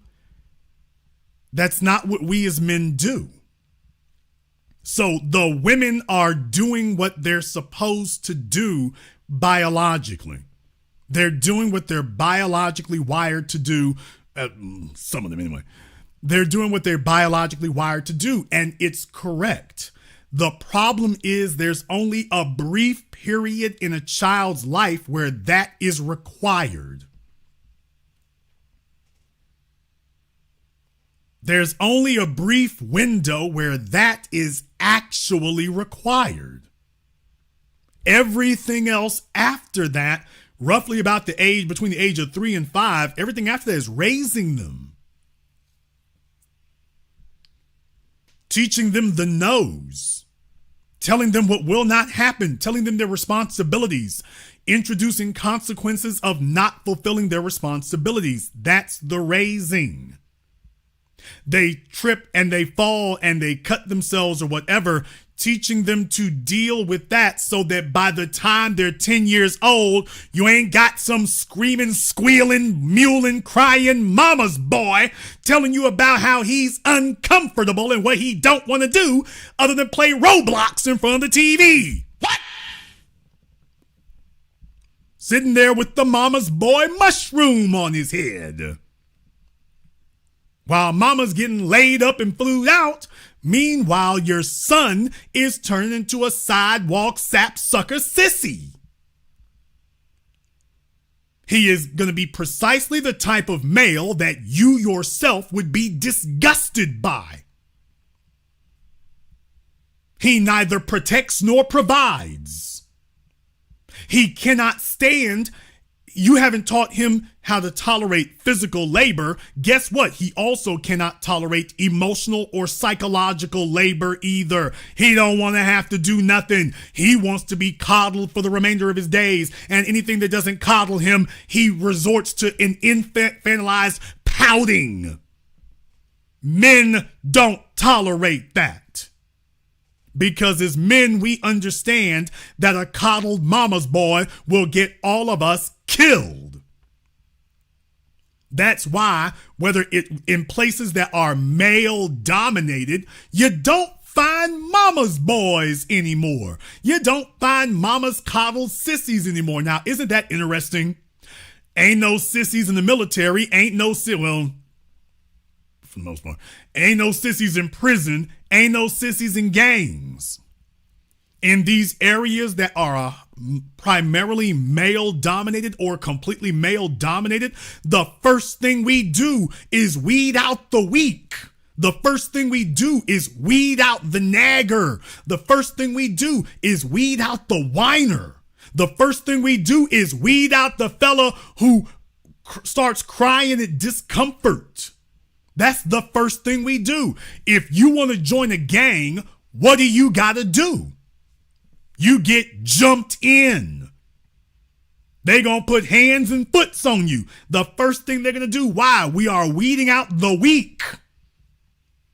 If you want to join the military, what's the first thing you do? You go straight to a place called boot camp. Where do you put boots? On your feet. And if you ain't up to code, the boots going up your ass. When you go to prison, what's the first thing that happens? You gonna get tested. You gonna get tried. You gonna have to squad up with a set. Folks want to know if you're weak. And if you are, you gonna get took. Because other cats know from time to time it's gonna jump off. From time to time, it's gonna jump off in here. And when it does, we can't have a weak link at my back.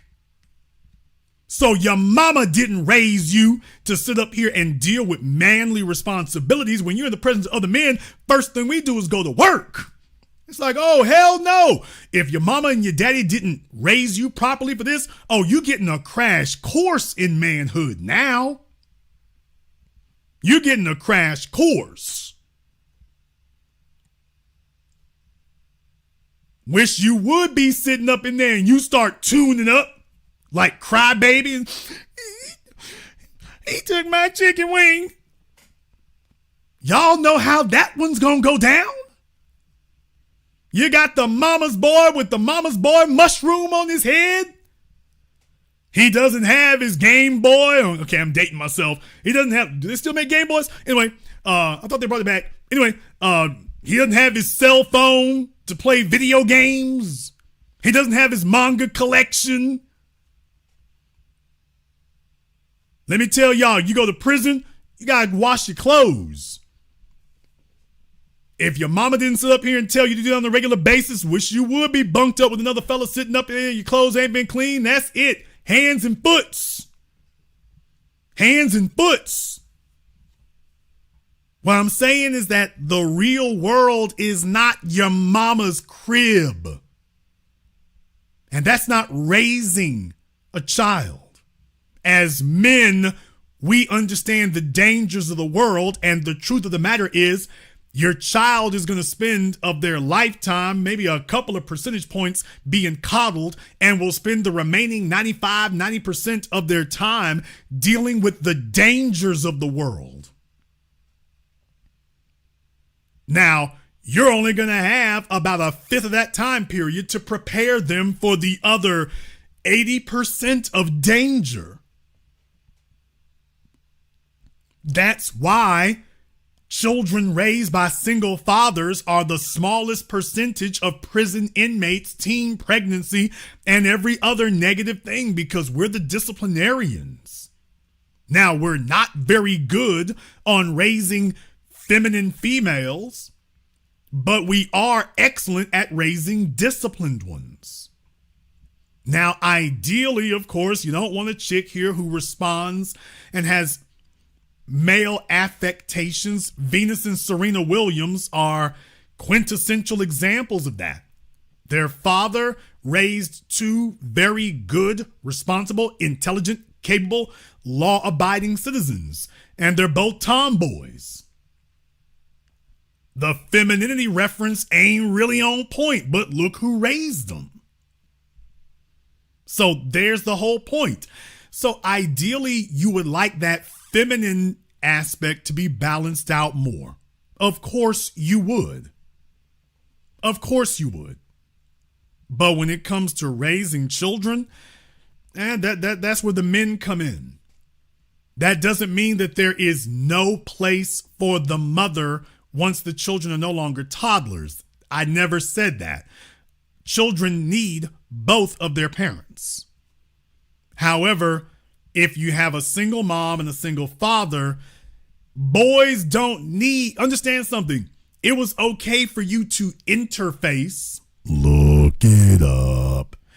It was okay for you to respond and communicate to your male child as an infant in that emotional gaga goo goo coddle way. Once he gets 3 or 5 years old, that's no longer just unacceptable, it's dangerous.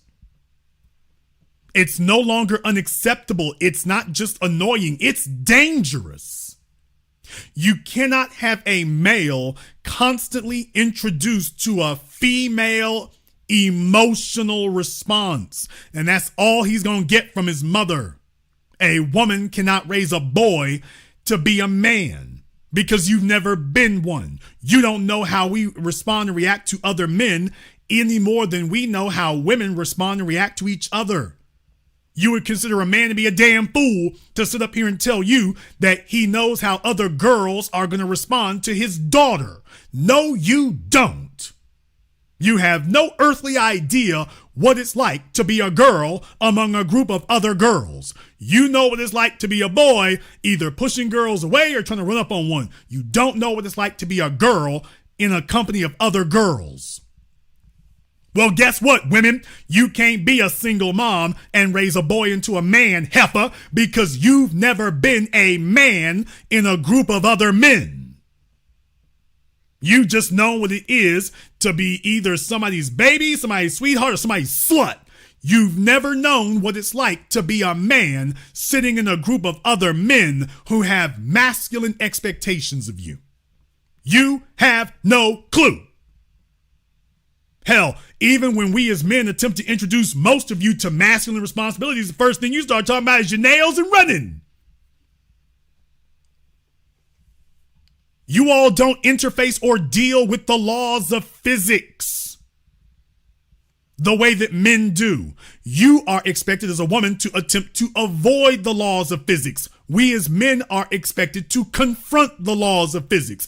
Everything from whaling to the Navy to woodwork to carpentry to car repair to machining. We are expected to pick up the heavy stuff, to carry it, to risk bodily injury. All these nice high-rise hotels and resorts, we're the ones who built them because we're expected to overcome the laws of physics. You aren't. Well, guess what? Your mama's boy don't want to do that. He wants to be you. He wants to be coddled. He wants to be taken care of. Now he's in the company of other men expecting us to take care of him. As opposed to him saying that he's supposed to be first through the door and that he faces danger. He's been raised by a female who has conditioned him and told him, you don't ever face any danger. You could get hurt. He gets around other men and we don't ask if you got hurt. We just say, did it kill you? Well, it looks like you still got all your fingers and toes. I expect you to get back to work.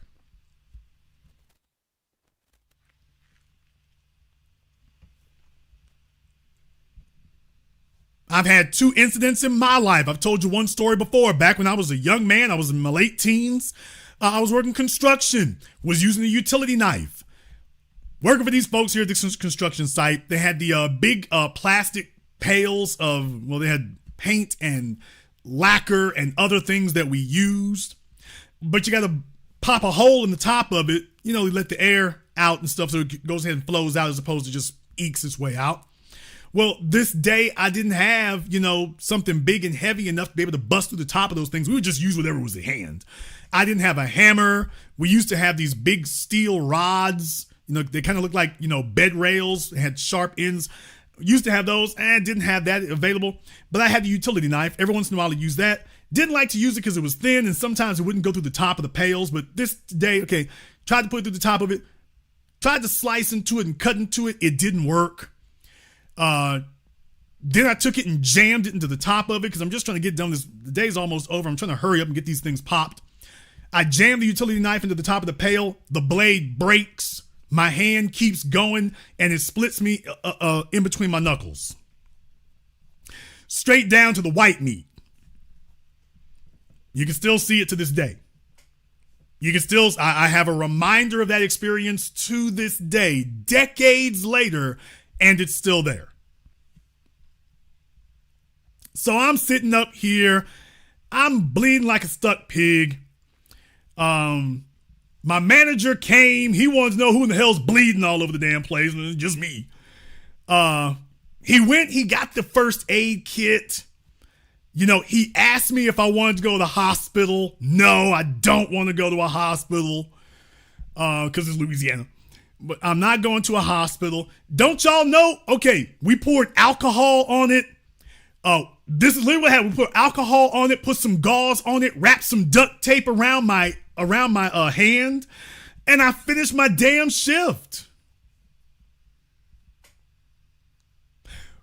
We put some alcohol. We poured some alcohol on it. Didn't he not poured some alcohol on it? Got some gauze, poured some alcohol on that. Wrapped my hand in duct tape, and I finished my shift. I probably should have got stitches, but I didn't. So you say, did I need stitches? I probably should have, but I didn't.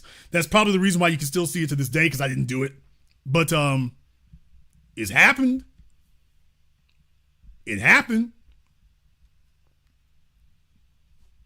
Still got all my fingers and toes. Still got my hands here. There's no gangrene, no crazy stuff happening. Can still play the piano. But what I'm saying is, I finished with this. Okay, so Indigo talking about straight to workers' comp. And this is why the men have to build the buildings. This is why we got to do it, because all the female workers would be sitting in the workers' comp office and the buildings would never get finished. If men had to leave the mechanic shop, if men had to leave the hospital, if men had to leave the construction site, if men had to leave the highway projects every time we got cut and every time we got injured, it would take years to finish these projects. Damn a timetable, they would never get done. The females are sitting over there after 2 hours taking a damn rest break and, oh, I need a water break and this, that, and the other. The men are sitting over here. Somebody got some gauze. Somebody got some duct tape. That's not exactly medical tape. It'll do. Well, Jason, what did you do? Wait until I got up the next day to see if it was still weeping or see if it was still split. I got up the next day. It's split, but it wasn't bleeding anymore. So it's split, but it wasn't bleeding. I mean, like I don't want to get too far. You could stick something in there. That's all I'm going to say. But I mean, the next morning it wasn't bleeding. I'm like, okay, I'm good enough. Bye. But there's another reason I did that, because that was the man I wanted to be. I didn't want to be some fragile fella. I didn't want to be that. So I'm like, hey, I'm back on the scene. The other thing is we do that among other men. As men, we have always shown off our scars and our war wounds. It is a badge of honor among men to be able to show that you could get injured and keep fighting. Now, granted, we're not in a war zone necessarily. I'm not there to kill nobody. But my point is your ability as a man to deal with those things. Okay, guess what? Guess where I got taught that? As a child who tripped and fell, skinned his knee, skinned his elbow, had some worse injuries than that. Not going to go into that tonight. And that's where you learn how to pick yourself up and go back to what you were doing, because as men, the society falls apart if we don't do that. Because the women simply won't. That's what makes you a man.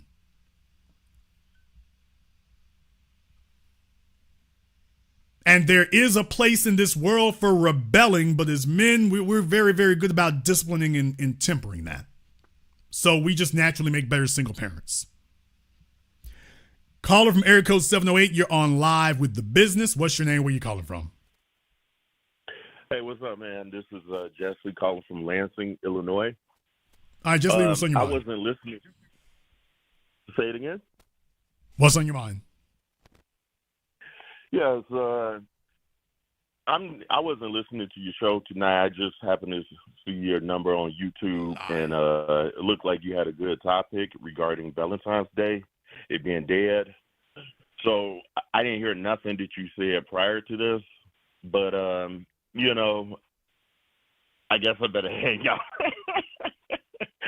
What are we talking about tonight? Let's talk.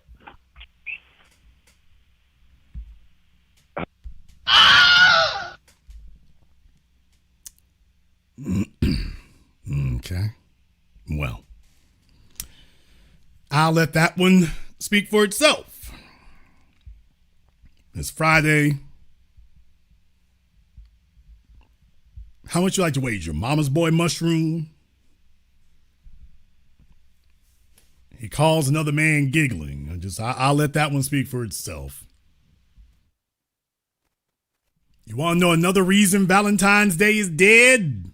Things like that. Things like that. Okay, let me get caller from area code 470. You're on live with The Business. What's your name? Where you calling from? Good evening, Mr. Black. This is Mr. Bolden calling in from Atlanta. All right, Mr. Bolden from Atlanta. What's on your mind? Hey, I just, it's funny. I just heard you get off the topic of men doing work and skinning themselves and, most likely just blue collar talk. I'm up here about to put a water pump on my Mustang here while I'm outside. So anything, if I get skint, I get, sliced, I get burnt or whatever, I'm fine. I just keep going, Dude, a little. You're not a man until you've changed your oil in the rain. I've done that. I'm from Louisiana, so we kind of just don't have a choice. I mean, you'll have to wait forever in certain times of year to do that. You're not a man if you haven't changed your oil in the dark, or if you haven't changed your oil in the middle of the night and all you got under your car is a flashlight. You're not a man until you've done that. Oh, wow. Now in the dark, yeah, that's a different story. Like I say, Or when daylight savings happens or something like that, so sometimes you're going to have issues where it gets darker quicker or whatever when it goes in the wintertime. Now, for myself, for example, as a business owner, I drive a lot of miles, and if I change my own oil, I don't always have the option of waiting until the next day or waiting whenever to go get the oil changed, especially if I got to leave out early in the morning. So I've had many times where I had to do it myself in the dark, in the rain, in the wintertime. Yes, sir. I do have a question regarding the topic on Valentine's Day, and at least I was listening. Valentine's Day is really just obsolete for me. My girlfriend, she called me right when the New Year started and said, our anniversary is on Valentine's Day, because she literally met me in church. Oh, yeah. He met me at church and said, it's coming up. I said, okay. She got you. You know what? Yeah. I said, look, I text her back. I said, I have this car I'm getting towed, and this car that you like so much, that you like to ride in so much, is getting a water pump put on. So,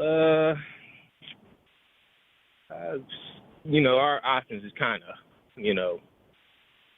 slim to never. Whatever you want to do is probably not going to happen. But she just like to be around me. But I said, okay, well, be around me when I'm ready. So, yeah. One of those. Well, brother, like I say, just a reminder to the fellas here, please remember when you got with them no holidays. No holidays. They will remember Thanksgiving, Christmas, New Year's, just no holidays. Forget that altogether. Fellas, I meant at the beginning of the program, don't date during the holidays. She will always remember it. You're handing her ammunition to remember it.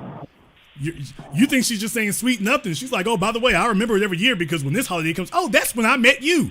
She's like, yeah, aren't I supposed to be getting something? Aren't I supposed to be getting a gift or a present today? You just think it's just another holiday. Oh, no, aren't I supposed to get something? She's like, I got 2 birthdays a year. My birthday and then the day you and I met. So I got 2 guaranteed gifts I'm supposed to get every year. I just had a hunch, man, because I was watching one of the other programs. I was watching today your program on the 50-50, the women that should get 50-50 and all that. And I had a hunch that you were going to do a Valentine's Day episode. I was like, you know what? Jason Black is live tonight. He's going to do a program. I can't wait to see what it's about, but I didn't know it was going to be about the Valentine's Day program. But this is a good program. Brother, you keep up the work, and I will tune in to the next one. Thank you very much for giving us a call tonight. We appreciate that. I do want to go ahead and address one thing here, though. I did mention that what it was that men aren't going to do their best work when they don't know it. If it's going to be appreciated, well, guess what? Women don't do their best work if there's no upgrade involved. What? Fellas, I'm just telling you right now, I'm describing what the environment is, but I'm also letting you know what the rules of the road are. Your grandfather upgraded your grandmother by taking her from being single to being married. That's cool and everything, but the environment has changed. The world has changed. It's different. You're no longer judged by simply your ability. I mean, back then there were certain social responsibilities. We understand that. But as a man today, what made your grandfather the most eligible bachelor is not the same thing that makes you the most desirable eligible bachelor today. It's not. It isn't. What makes you the most desirable eligible bachelor today is a different thing from what they had to deal with. Whole different set of expectations. Hell, what makes you a desirable man is different today. It's different. But by the same token, I got to tell you something else. I mean, you think about it here for a few moments. I will throw one thing out there. You know, your grandmama didn't have to work an iPhone. Auntie, chill. Although sometimes you wonder what the use of that is. I'm just saying, some of you, you know, you had to go show your grandmama how to work the remote control. You had to go show your grandmama how to, you know, how to go ahead and work the telephone in some cases. You got her a new digital telephone. You had to go show her how to work that. I guess there have been some changes in that regard. Okay.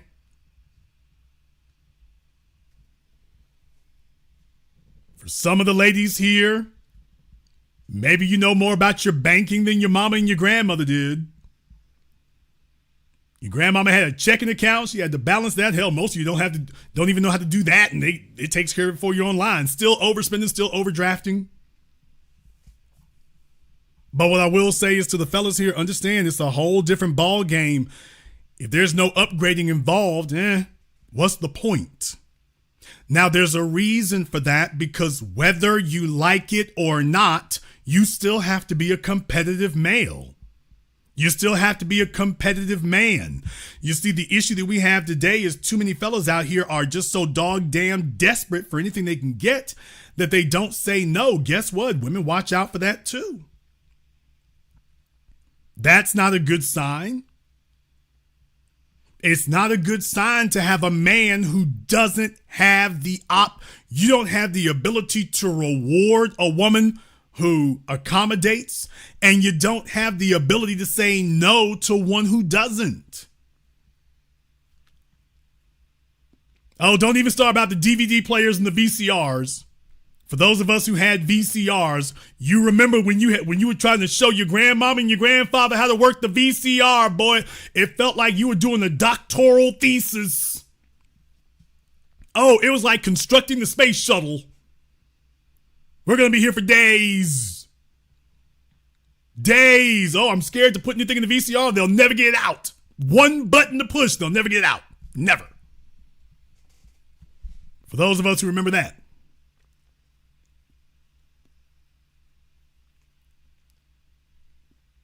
But being a competitive man today, understand the environment there. Just like your grandfather and your father were expected to be able to reward the women. Reward them means they get an upgrade. Getting an upgrade don't mean being next to your big lazy ass. As a man, you are compared to the other men around you. There ain't no getting around that. There is no circumventing it. There is no avoiding it. As a man, you are measured by the other men around you. You need to look to your left and look to your right and ask yourself whether or not you are keeping competitive. Because in your eyes, you have the ability to ignore whether you're competitive or not. For women, you can't ignore that. Either we're competitive, we're on code, or we're not. On account of the fact that a woman has to put her life in your hands. Yeah, women do a bunch of big talking and whatnot. You know damn well when things go down, she ain't gonna bust a grape. She's not gonna do nothing but sit there and squawk. And as a man, you know that's useless. That's why you can't have a female who's prone to squawking, because she'll get you in a life or death situation that's completely avoidable. But in a situation where it's not avoidable, all she really gonna do is run her mouth. As a man, you can't, you know, when it's go time, this ain't flap your jaws time. It is not.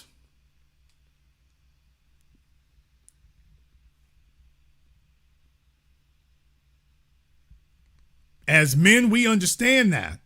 But fellas, you can't sit up here and there's another man who's, if she can tell that if there's a life or death situation, he gonna throw hands and looking at you and you talking about, you know, stand back, you Philistines, you barbarians. That's not competitive. It really isn't. It's not. To the men listening here, you have to accept and understand that it's a more competitive environment. When your father was growing up, it was okay to be the guy at the plant. Guess what? You're his son. You're his grandson. Ain't no more plants for you to go to. There are no more plants for you to go put in your application at. They're gone. That world is gone. And what's expected from you walking in the door is totally different. You're expected to do a lot more, a lot sooner. Your grandfather could just go get there at the plant and just be done with it and through with it. That's not the way it's going to work for you. You will not be able to do that.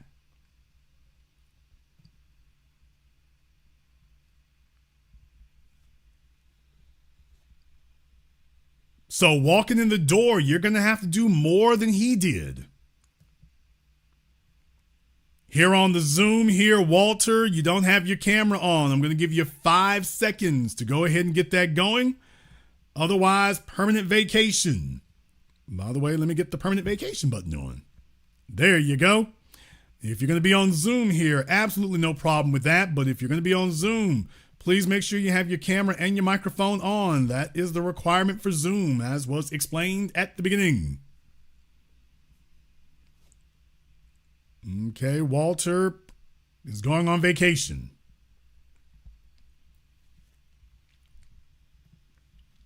I want to say something to the fellas here tonight to remind you of something here. It is not enough to pick up your toys and go home. You don't gain power that way. You gain power by having the ability, the willingness, not just the capability, but the capability and the willingness to reward the people who do the right thing. There has to be a clear, stark contrast between what it's like with you and what it isn't. It needs to be a very clear contrast. Everyone needs to be able to see exactly what that is. Okay, I think Walter is trying to be on Zoom. Is that you, Walter? Yeah. All right, Walter, what's on your mind? Hey, what's up? It's my first time calling on a relatively new viewer, but yeah, I had a question about Valentine's Day. Basically, I'm about to go and I'm separated right now, and I'm about to go visit my daughter.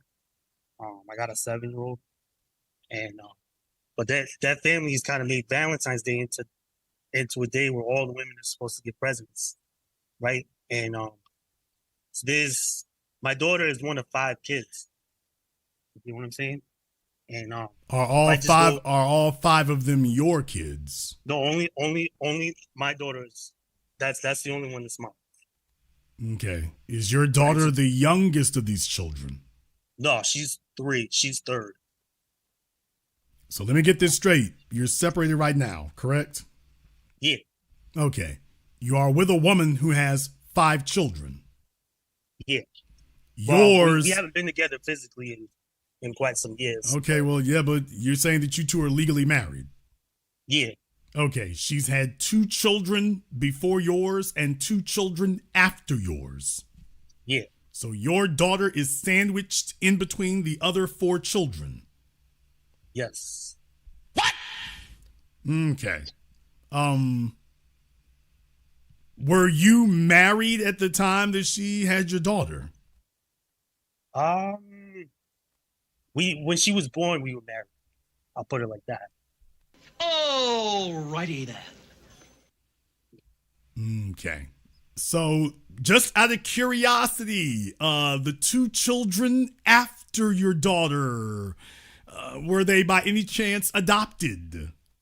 No. Kidnapped? No. Incorrect parentage given out by the hospital? No. Please tell me not typical natural birth. Yeah. Okay, brother, if they're not your kids, do you know whose kids they are? Yeah. One of they're actually different ethnicities, right? So it's like the older kids, the older fathers, because it's 5 fathers, right? So the older kids, their fathers are Brother, deceased. tell me that this is a skit for Valentine's Day. No, Tell me that this is not an actual story.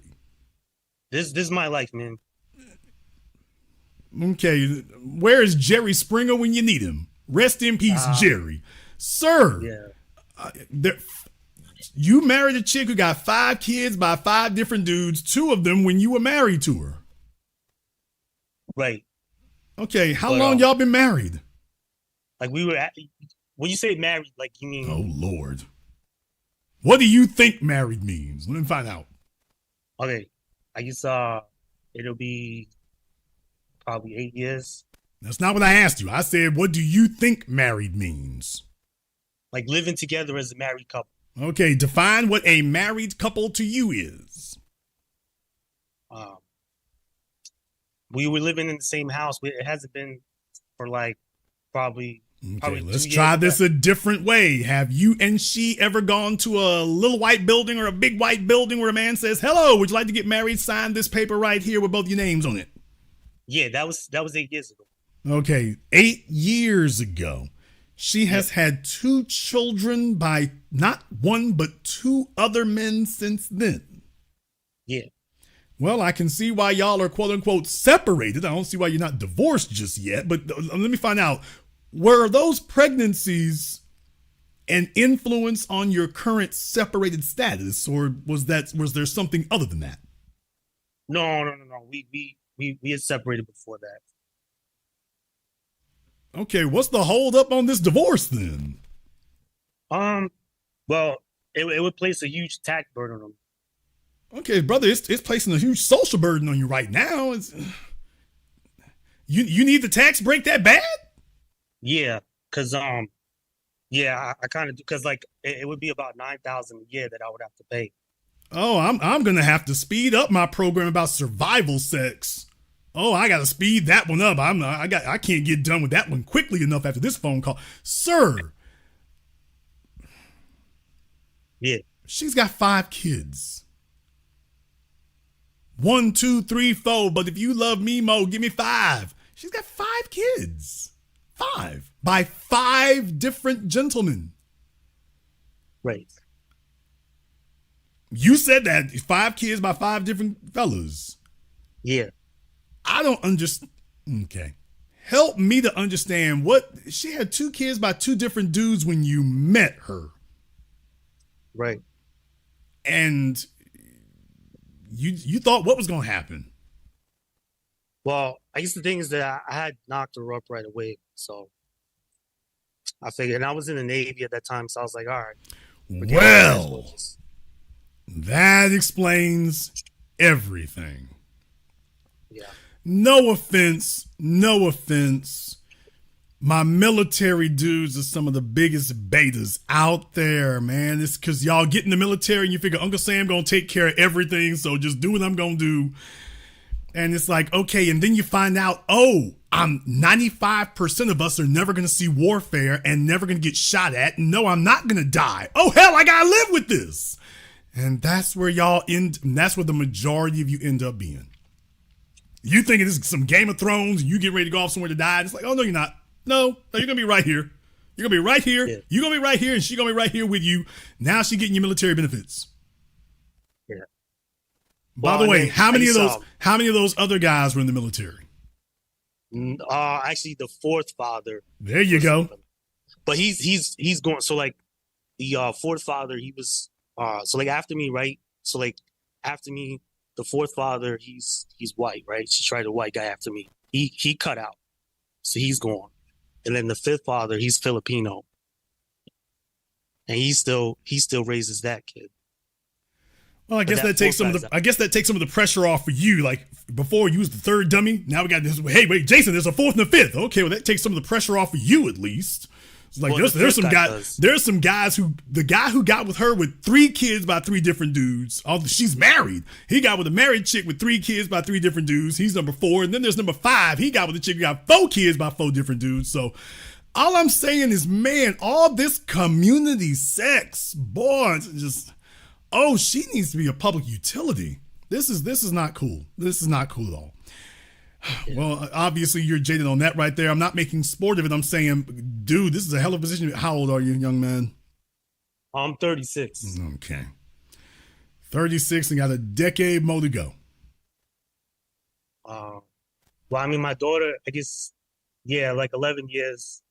Okay, the daughter's 11 years old. You got 8 more years to go here. No, my daughter's she's 7. Okay, so he's moving this goalpost is growing feet. Okay, he got another decade to go. Yeah. Dealing with this woman and her insanity. The daughter got siblings by half of Saskatchewan. Right. So, but like, you know, anytime I go into that house, I have to like, I can't just get stuff just for my daughter. Like, I have to get stuff because you know what happens if you do that.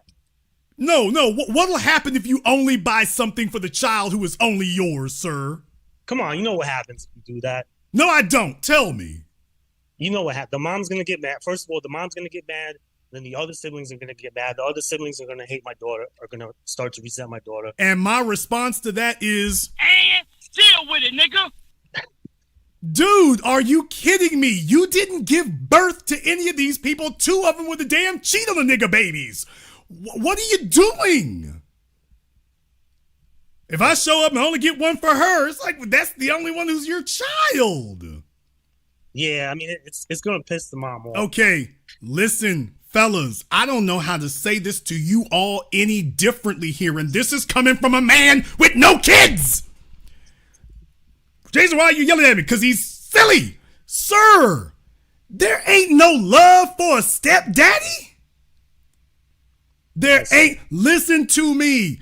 Every fella who is a stepfather ever tried to play stepfather, every dude who's a stepfather knows, man, that's the worst damn end of any deal to be in. The kids who ain't yours, I don't give a damn what you do. I don't give a damn what you say. I don't give a damn how far you do it. Show up for their football games. Show up for their birthdays. Dude, the woman is going to try to sell you on this damn idea that, oh, don't worry, they just calling you a piece of crap now. One day they're going to adore you. Bull jive. I have yet to meet the fellow who's stepped in that stepfather role and never got that damn Brady Bunch treatment. It don't happen. It doesn't happen because the mama's throwed the hell off. She's saying whatever she got to say to you because that's survival mode. So she's going to tell you whatever sales line she got to tell you. Them kids is freestyling. And all they know is I got a daddy and it ain't you. So what I'm saying is you're not depositing funds in a bank of future respect. That you think that you're making, that there's a bank called Future Respect and you're putting in deposits right now. And one day you're going to be able to withdraw your deposits. It ain't going to happen, dude. That's not the way biology works. That's not the way sociology works. You're just the cool dude who brought them some gifts for Christmas. Yeah. Well, the older kids, they're pretty much, they're like, what, 15 and 14. And sir, I don't really care. I don't care if they're 15 years old or 15 months old. The response is going to be the same. Right. Yeah. For the ones older than your daughter and the ones younger than your daughter, the response is going to be the same. So when you show up, it's like, okay, let me go ahead, stop making awkward moments. I'm here to see my kid and leave it at that. It's like, well, the other one said you can give them a little high five if you want to do that. But other than that, dude, all I can say is it's a waste of effort, man. You obviously have not spoken to any stepfathers whose children are grown. No. Okay. Well, actually, my mom got remarried, right? If I got any stepfathers in the house tonight, I want y'all to hop on the phone for me. Call me up when I get off the line with Walter here. I want y'all to call me up and tell me if stepfathers get any love. I have a stepfather. My mom remarried, but he didn't. They got married when I was 17. Okay. So, and he's a boomer, you know, that's okay, but what you're going the roundabout way of saying, by the way, I got a stepdad, and I don't really fool with him. That's what you're going the long way to saying that too. Thank you. Unless you're going to sit up here and say, I see him just like my dad. He's like my real dad. Is that what you're going to say? Because I know that's not what you're going to say. Yeah, I mean, my dad died when I was like 8. Okay, and so now you're at the point, well, hell, I already had a dad. I ain't looking for a second. Right. Okay. I mean, so it wouldn't matter what that dude would do. It wouldn't matter what his quote intentions are. It is what it is. Well, guess what? This is where you are. So Right. the children are all hers, but they're not all yours. Right. Yeah. So that creates a conflict right there because she doesn't, she doesn't, she doesn't like she can't stand when I take my daughter off and like when I take my daughter off to go do stuff for my family and the other kids don't get to experience it. She can't stand that. Okay, well, here's the problem here, dude. When you do that, I want to know, how cool are you with this woman? I think we've gotten more cool after we separated. Okay, Like, here's the problem. Every time you pick up all the other little bastards, I sure did. Every time you pick all of them up, you're elevating her value in their eyes. And I want to know, what is the reward or benefit that you are getting for elevating her value in the eyes of the two kids that she had with the other dudes after you married her? What's the benefit you're getting for that?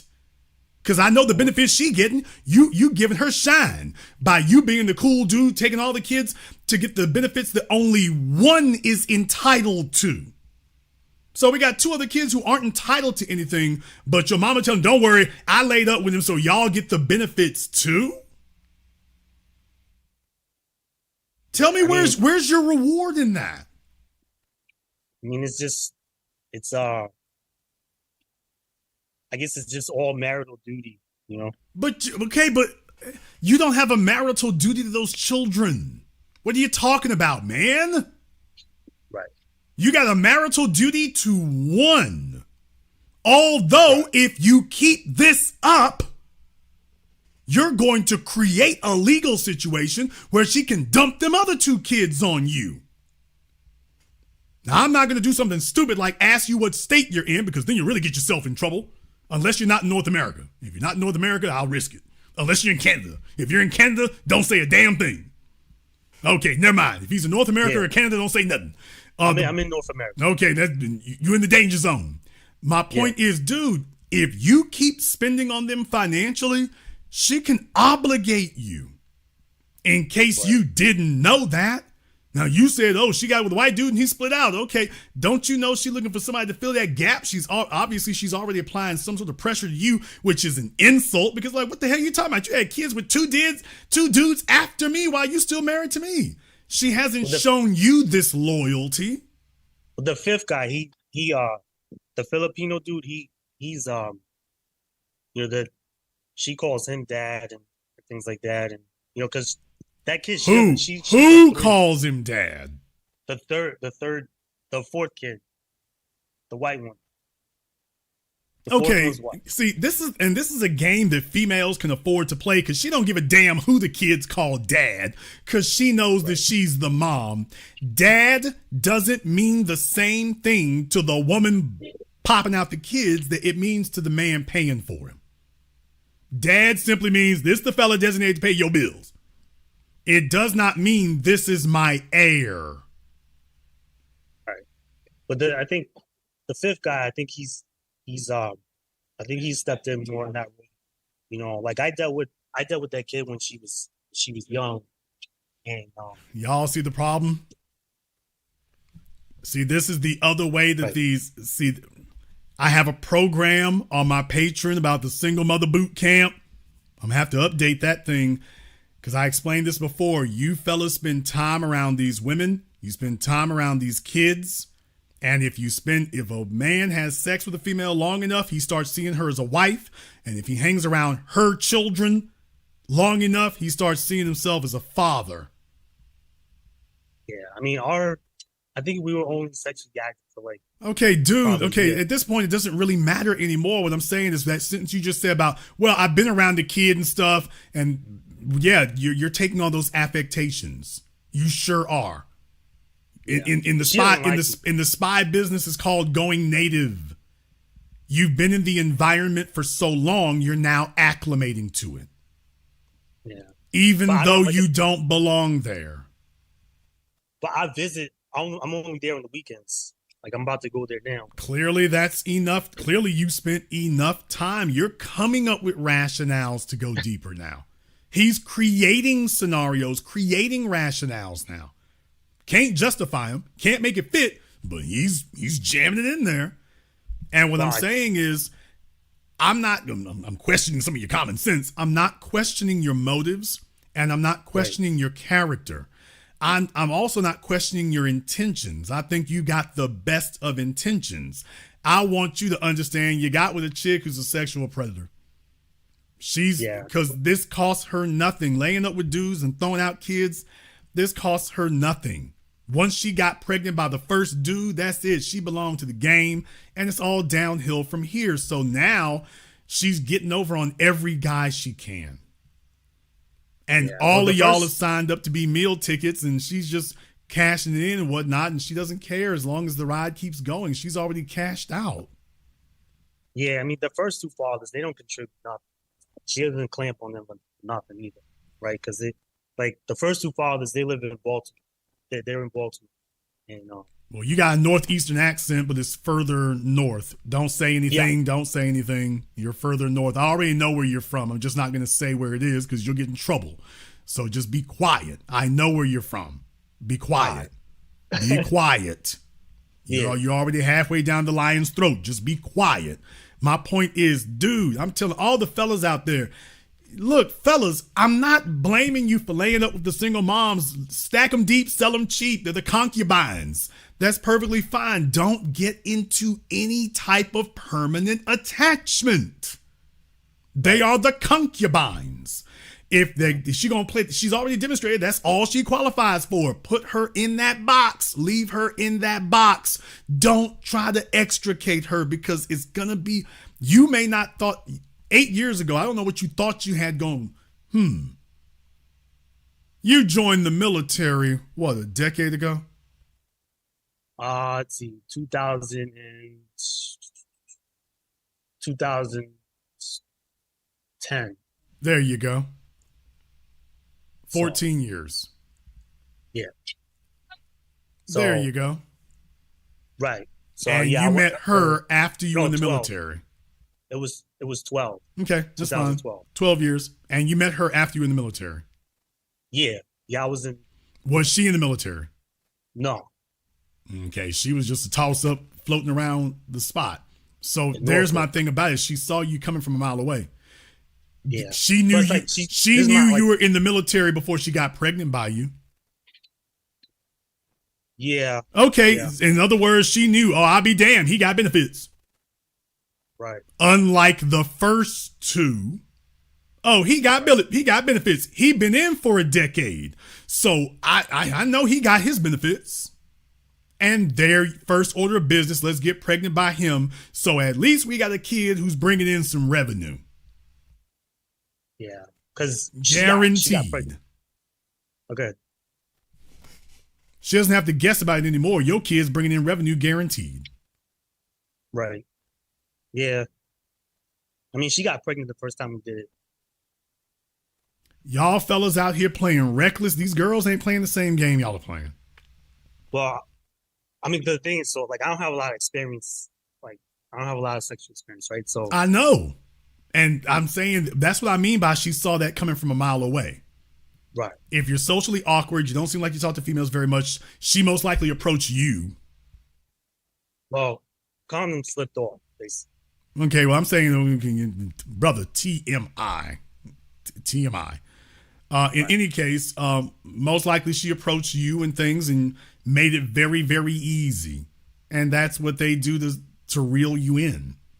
Next thing you know, you're taking all kinds of chances that you simply should not be taking with someone you should not be taking it with.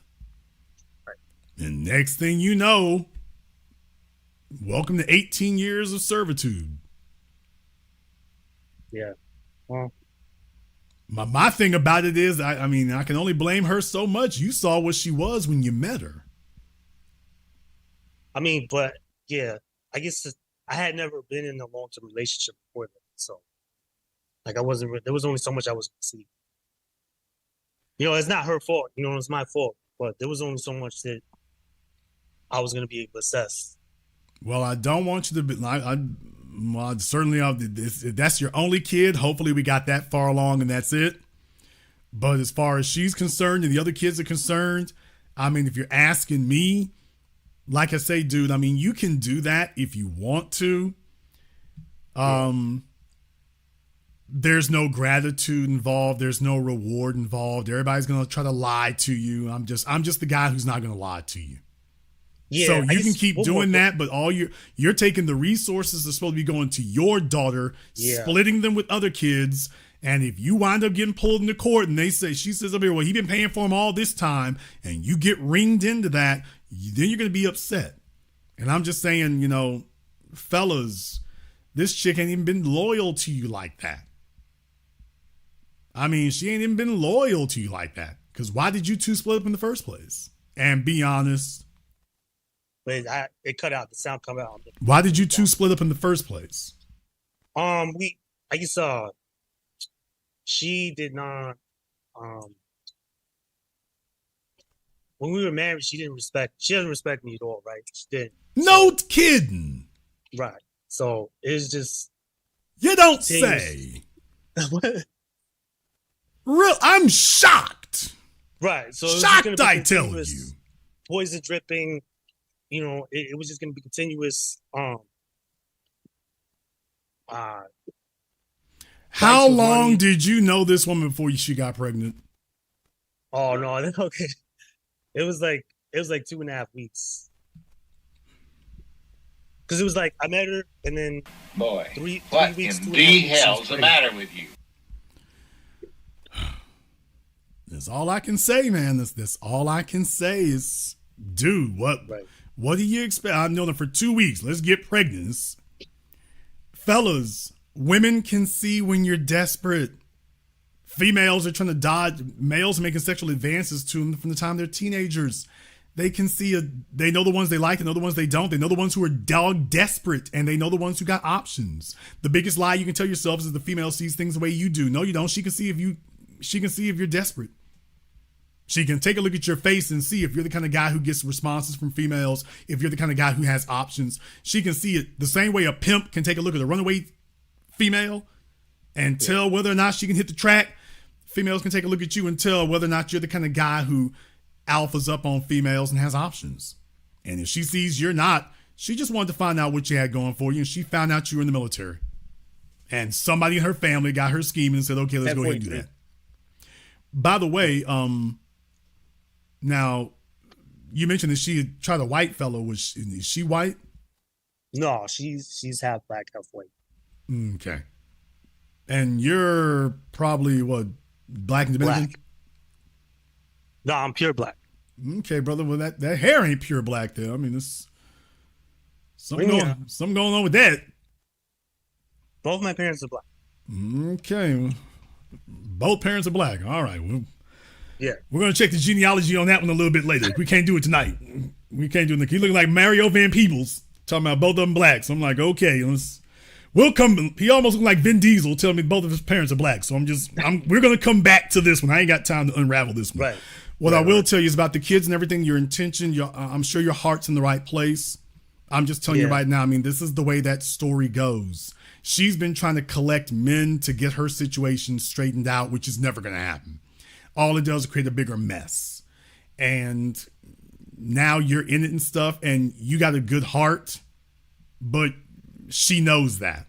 And she's been saying little things and doing little things. I'm not going to go into gross detail, but you've been saying little things and doing little things, and she's been doing little stuff to keep you strung along, and you've been going for it. And that's because it gets you to. I don't have feelings for her at all, and I mean, like I haven't really had feelings for her since my daughter was born. Okay, that's great. That's wonderful. When's the last time you two slept together? When my daughter was 1. That was the last time you two slept together? Yeah. You're telling me you only slept with her once? No. When my daughter was 1. So my daughter's 7 now. She's about to be 8 in April. But so you had about 9 months of bliss with this woman, and then when did you marry her? Let's see, probably when she was 5 months pregnant. or 6 months, something like that. He gets him pregnant. He marries him within a few months. Jason, she didn't respect me the whole time. Yeah, well, I mean, it was all a learning experience, you know what I'm saying? Like, because it was my first long-term relationship, and long-term, sir, Yeah. you knew her for 2 weeks before you got her pregnant. What is your definition of long? Well, all the girls, you know, like, I don't know. I'm on the autism spectrum, right? So, you know, most of us. that are on the autism- She should be. When I said sexual predator, that's what I meant. Yeah, she should be ashamed of herself. She should be ashamed. She saw this and was like, okay, this should be illegal. If a man did this, it'd be illegal. If a man did this, it would be illegal. I mean, there's not that many women on the autistic spectrum, but there's probably 20% of them. But like most of us don't do that. You know what I'm saying? Like most of us don't do those don't have those type of relationships. You know what I'm saying? It's not that common. I'm just saying, brother. You said, "Oh, I hadn't. This is my first long-term relationship." And I'm like, it was 2 weeks. It was 2 weeks. It was 14 days. Just long-term. I'm like, okay, yeah, we're gonna go through all these definitions. Boy, I hope this calls a skit. In any case, but I mean, like all my relationships before that were like, you know, one night stands and jump offs. They didn't last. They all ran out of Sir, those are not called relationships. You wouldn't call it a job if you were there for one day. You know, I worked 12 jobs. They're not really. You wouldn't waste 12 people's time. That's what you did. In any case, y'all, he said his first long-term relationship was 2 weeks. So I'm hoping from here on in he will take more time. Yeah, I haven't had any. I mean, I haven't been doing. Like, I haven't been dating probably in like 3 years. So he's done enough. So I think what you were calling me about, though, was to find out what to do about them. And it's just, I mean, well, also another question. Like, it's up to you, but you know where I stand on that. You know, it's not to be mean or anything else like that. I'm just saying you can do it. Just understand she's soaking up all the social benefits because she gets shine because you're going above and beyond. She's not doing anything, but you're going for those kids and you're going above and beyond for them. So they're getting benefits that she can't give them, and you're giving benefits that you're not even required to do. So she's still soaking up a whole bunch of extra exorbitant benefits with no real benefit to you in that regard. So that's where I come down on that. Now, what was your question? I have one more question.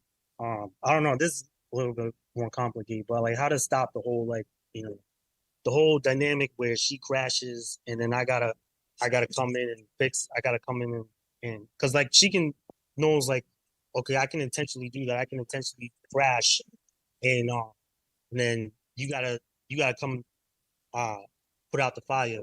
You know what I'm saying? Okay, you claim you still don't have feelings for her, but that type of reaction is feelings for her. Well, the only person that you are required to have feelings for is your daughter. Right. That is it. Like and what I'm saying is that, listen, this is one of Jason's laws. One of my laws is the first rule of hostage taking. Point the gun at the hostage and not yourself. She's pointing the gun at herself and telling you that she's got a hostage. You need to obey what she says because she got a hostage. No, she doesn't.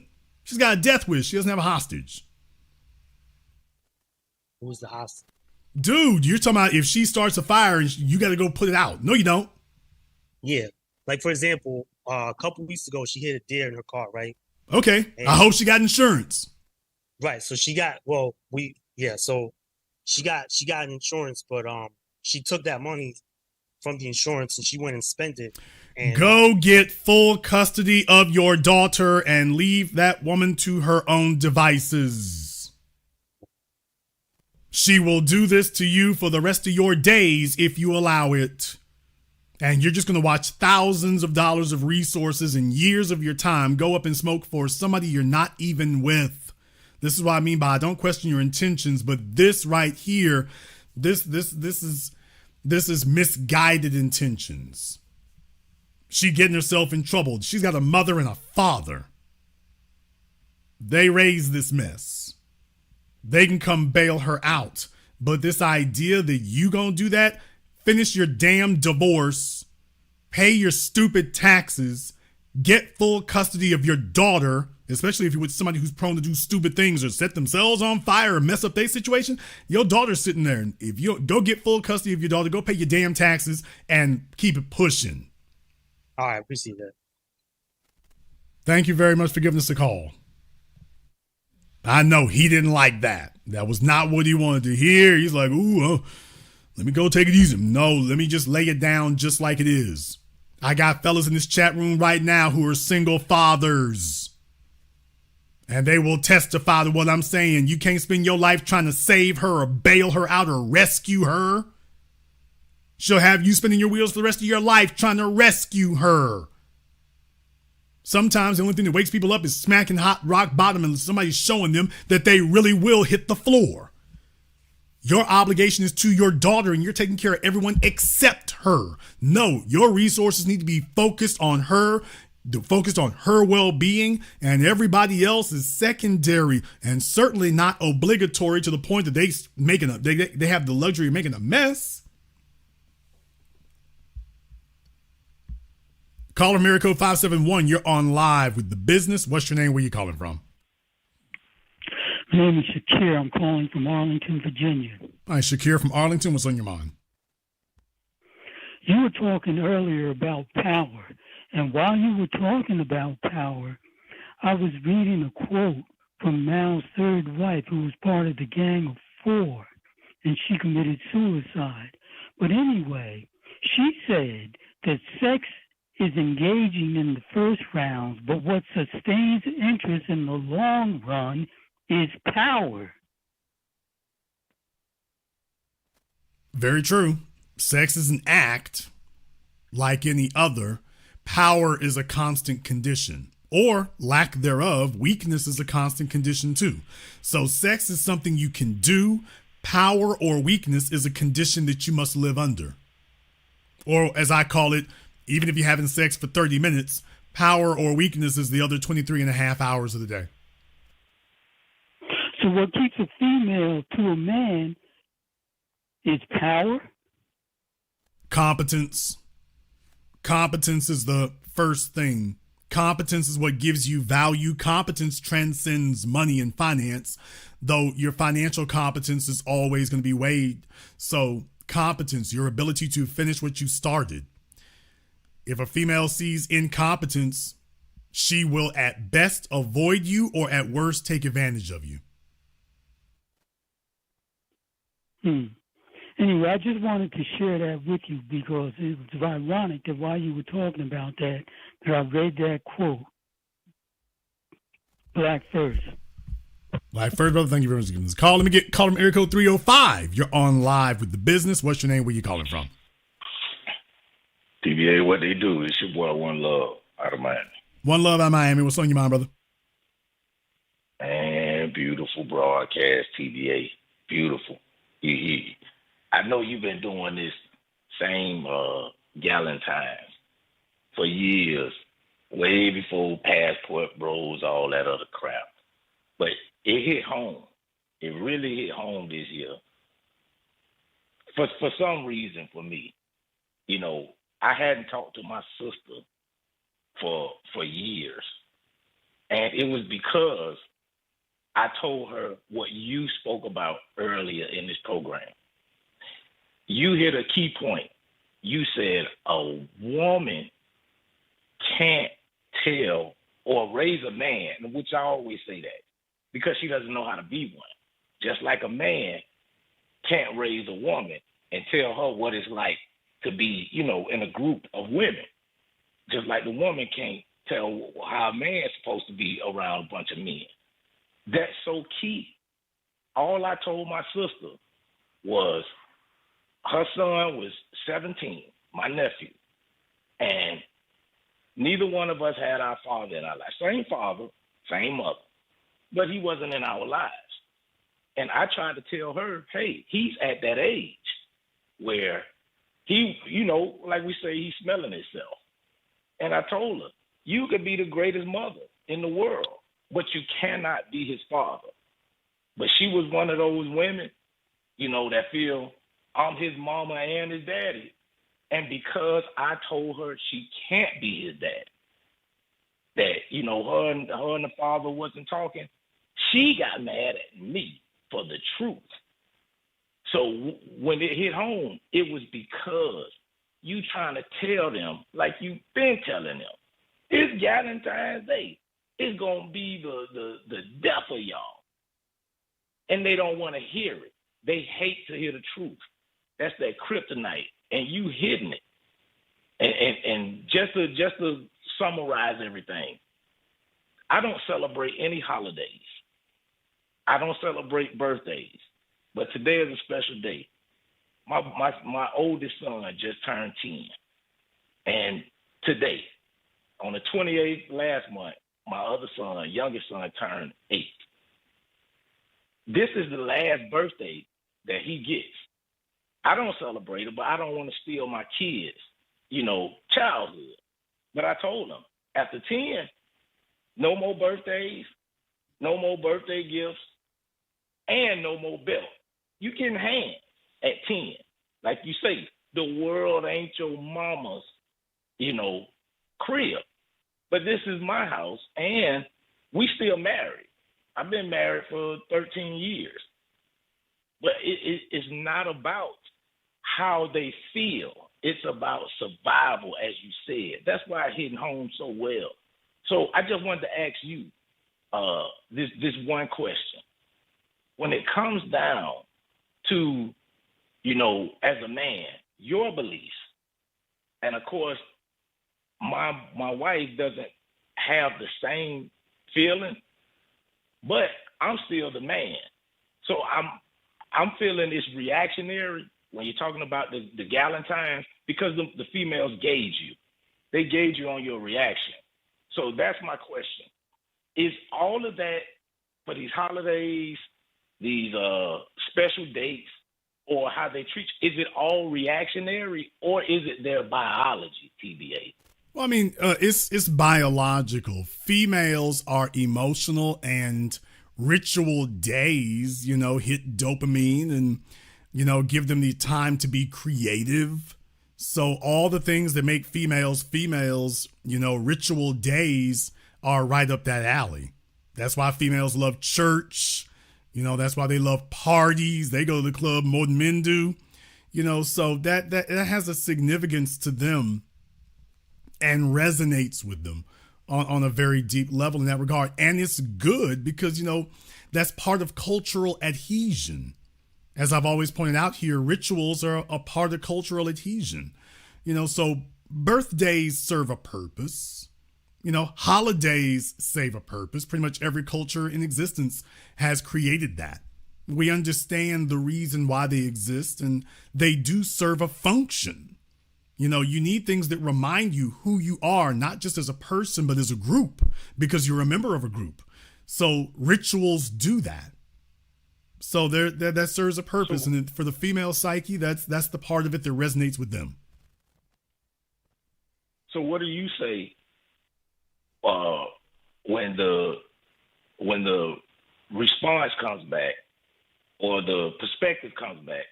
Is it controlling, or is it being a leader and putting your foot down?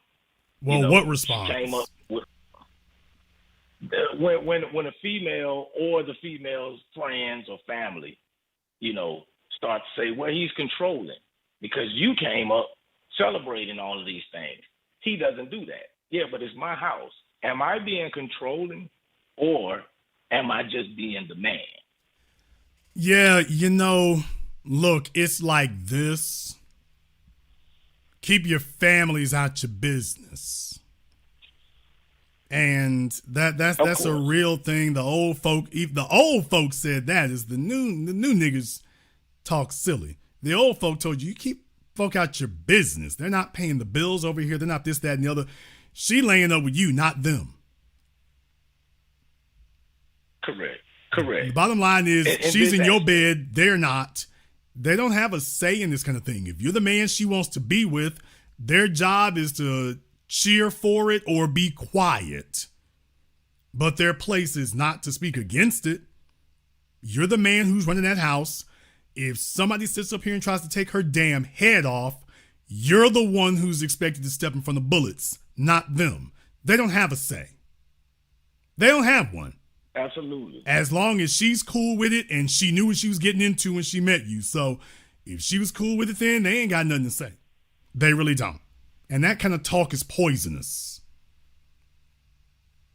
Last thing, on that note, of course, I agree with that. I don't even hear all of that other stuff. You know, I always tell her don't include anybody else in our business. Just on this perspective, and I don't know if you heard this or ever dealt with this, but I don't have a religion. You know, I'm all, I could talk to God. I don't need another religion to give me rules. But because she was brought up that way, then it seems like I am controlling on the outside, even with my family, because I was brought up religious. But, you know, I've grown to have my own relationship, you know, spiritually. So that seems controlling. And it's always in my head. You know, it's not from outside responses. It's always in my head that, hey, she doesn't go to church anymore because I don't. But I don't keep her from going to church. What do you say about that? Okay, well, very clearly she's a grown woman, and if you're not preventing her from going and she's not going, then apparently her view on religion has adapted or adjusted. Touche, TVA. You keep it up, man. I think a lot of people learning. You know, when you was first doing that Galentines, it was just entertaining to them. But I can notice. I've been a subscriber and a listener to you for 9 years, and I can see the momentum because certain times people have to see it to believe it. B1. Thank you very much for giving us a call here tonight. No, folks, it's not about did you talk about it before you got married. You all can sit up here and get married, and what happens is every male in here has been with a female that when she first got with you, everything was okay, and then a year or two later, she's telling you about, well, my mama said, my daddy said. So let's not do that. Every fella in here has been with a chick who he was with her for a while, and next thing you know, well, my sister said that. Well, you know, I mean, it was always like that, but she got co-workers. Well, girl, what do you think we're talking about Valentine's Day for? Girl, he ain't buy you this? Ooh, baby, I wouldn't be fooling with that. She go over there around them pecking hens, and they start getting in. They start sitting up here seeing, okay, she's okay. Ooh, you changed. You different. Okay, being with him may have made her a different person. Or maybe this is maybe you just don't want to accept that this is who she always was. And that what he's offering is more valuable to what connects her to him is more valuable to her than what connects her to you. So first folks going to try to knock that down is the family who's sitting there and stuff. Who gonna come over for Thanksgiving? Maybe he doesn't celebrate Thanksgiving. And maybe after she talked to him, she started to question those things. Maybe that's what happened, and you all are like, well, hell, we want her to be over here with us. Ooh, she need to do different. Why? So she can be over here with us. Sounds like you need a man. Caller from area code 706. You're on live with the business. What's your name? Where you calling from? Hey, Jason. This is I'm Jay calling from Georgia. Okay, Jay from where at in Georgia? 60 seconds. Okay, say again. At Augusta. All right, Jay from Augusta. What's on your mind? Hey, so you were talking about the topics about Valentine's and everything. So I'm curious, like, how would you, for those of us who have kids, Valentine's is coming up. So how would you tell, how would you suggest we address, kind of give our sons guidance on how to handle if they already have a girlfriend, and how should they adjust or how should they approach, I should say, doing this whole Valentine's thing with their girlfriends, Okay, like how old? teenagers. How old of a person we're talking about here? 17, like a fresh 17, you know, like a senior. 10 junior. seconds. Okay. Well, first and foremost, especially at this point right here, I mean, it can be very difficult because females are new to them. Sex is new. Of course, I don't want to talk about that with 17-year-olds, but I'm talking about sex. I mean, as far as difference between male and female genders is new to them, you know, so that's where that's concerned. That's the conversation to have as far as making sure he has in his proper perspective. Well, what does proper perspective mean? First and foremost, he needs to be a complete man. He needs to be taught that his purpose is, if he's interested in females, attract females, don't chase them. Right. Now, that's important because if he's come to the conclusion of, or he's adopted practices of chasing, he starts altering himself. If he has the idea of attracting, then you're telling him he needs to build up value in himself. Making himself valuable is what makes him valuable to her.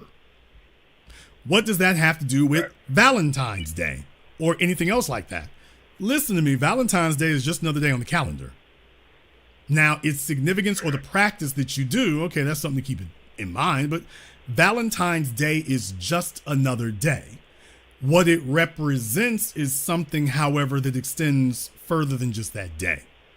So the real question is, where does his value with her lie? In himself, first and foremost? In her?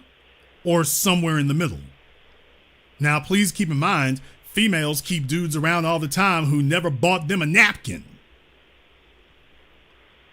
But she values him, and now you're old enough to know this. She values him so much. I mean, if you got kids and whatever, you know you've been with a female who she was trying to make you jump through fields of fire and hop over 50-foot walls. Meanwhile, there was another fellow who was laying up and wasn't doing nothing for her. And she was just fine with him. Well, guess what? That means she valued him. Okay. She's going to try to convince you later, oh, I was young and stupid at this, that, and the other. No, you saw that value in him. And what he was giving you was so valuable that you were like, that evens out. Now you've come to me and all of a sudden I got to do 10 times more. Oh, you're trying to make up for what he didn't do. No, it doesn't. It shouldn't work that way because that's a diminishing of my value. So that doesn't mean you don't do anything, but it needs to be in its proper context. He's 17 years old. I mean, if he's known her for more than a year, all right, go get her some chocolates. The good kind. That's cool. If he wants to start Googling different types of chocolate, that's a better way to go. You can do that too. He's only 17 years old, so just that's all she should be expecting from him. Are you under the impression that somehow he's been given the impression that she should expect more? No, I don't think so. They've probably been dating for like 6 months, something like that. And you know, she's a real good girl. They're both good kids, good grades, the whole nine. You know, I just you know what I've told him is that you know, anytime and I guess so, like a week or so ago, he got her a single rose, and he texted me. He's like, hey, you know, can I go buy a rose so I can ask my girl to be my Valentine's? And I was like, yo, Valentine, she already a girl, like she already a Valentine. He was like, yeah, I just. You know how it is, these females and whatever they enjoy this stuff. And I get that. No, I don't. Okay, no, he's doing it right. That's fine. There's nothing wrong with that. It's not like it's way expensive. It has a high symbolic value, and it's an expression of his value to her. So that when I said that's perfectly appropriate. One rose for that one day. He's known for 6 months. Okay, it's a gesture of it. Furthermore, it's him leading.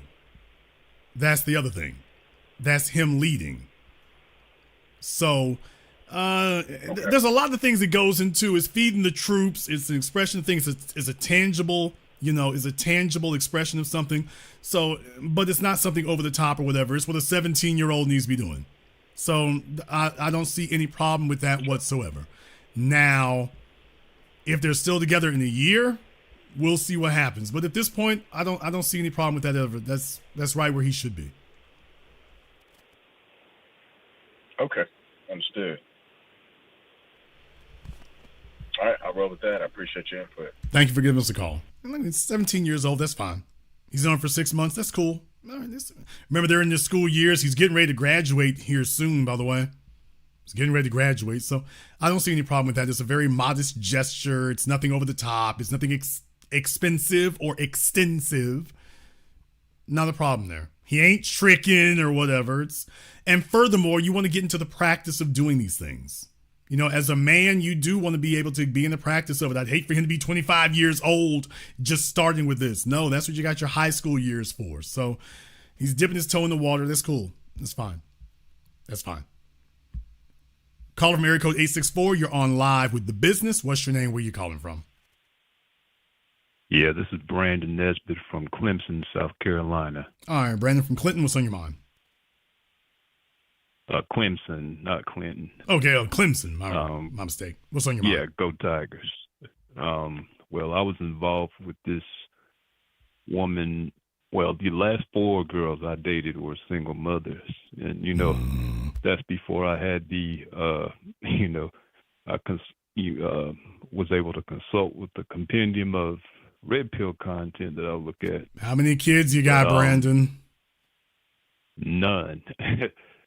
I almost slipped with this last chick.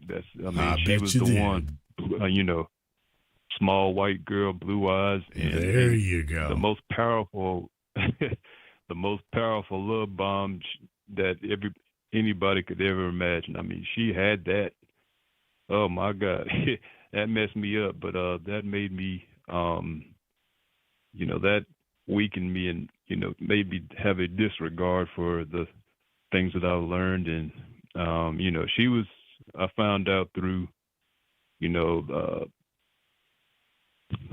some videos I was looking at by these sociologists, that she was a covert narcissist. But anyway, I just feel I should elucidate about why and how dangerous it is to date single mothers. I got arrested for getting in a fight with her baby daddy that came over, and I told him not to. He came over the house, so I drug his ass, beat the tar out of him, and it costed me $7,000, and I went to jail, and I finally beat those 2 felony charges. It was pointing and presenting a firearm and felony assault. But that whole relationship was a freaking train wreck. I mean, one of the biggest fights she had was, my disciplining of the kids. And I remember when the 2 boys got in trouble one time, I made them do 10 push-ups. She came back at me saying that was extreme. Called her mom, and her mom agreed, yeah, that's extreme. I'm like, 10 push-ups? So I got down and busted 33 of them right in front of her. Okay. But, it was... okay, but here's the problem with that. The problem with that is she's questioning you. Oh, okay. That's the issue. You're taking responsibility, trying to, against best judgment. You're trying to take responsibility for her and her kids. And rather than her turn over leadership to you, because this is what happens, she's instead questioning you. What she's demonstrating to you is how she ended up a single mother. So what I'm saying is that's where the issue came in.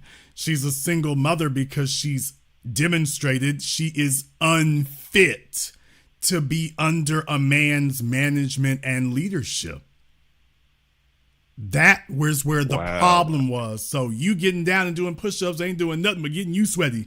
You're not proving to her that it's not extreme.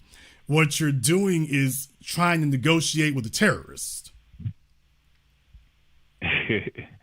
Man, it's crazy how you put it like that. And, now the problem isn't that she thinks it's extreme. The problem is that she is an immature twit who's sitting up here trying to be a forever little girl. Her mama made her into that, and all she did was get on the phone and confirm it. Now she's got 2 children who legally the law gives her the ability to sit here and turn them into beta simps. So she's treating them like what single mothers do. She's treating the children like toys, not like adults that we're grooming to be men, because she doesn't know how. So she infantilizing them serves her well, because men can come and go, but the law doesn't legally give the boys the ability to get up and leave. So with that being the case, she's turned them into her toys. You're not disproving that by doing that. There's the real problem. Now, was this the white girl? Yes, the last one I dated. Yeah. And you said she had more than one. Whoa, slow down. You said she had more than one kid? Yeah, she had 3. She had 3 children before yours. Right. I don't have any kids, but we was trying to work on that though. You don't have any children. She got 3 children by how many different men? Just one. That's enough. And It sure was. And was he black? No. Well, he called me the reason why I got that felony case is because he called me the N-word 2 times. So let me get this straight. Just make sure I got everything lined up here.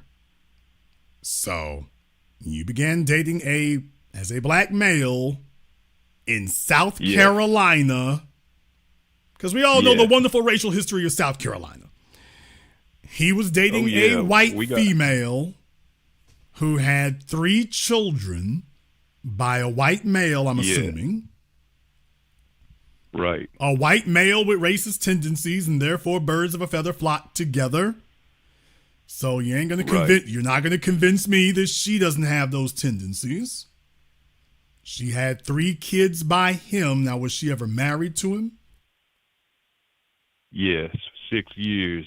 But I forgot to add, she did have a miscarriage with a black dude before me. There you go. There you go. Because of course you're not the first one. Of course you're not. Right. Because you can't be.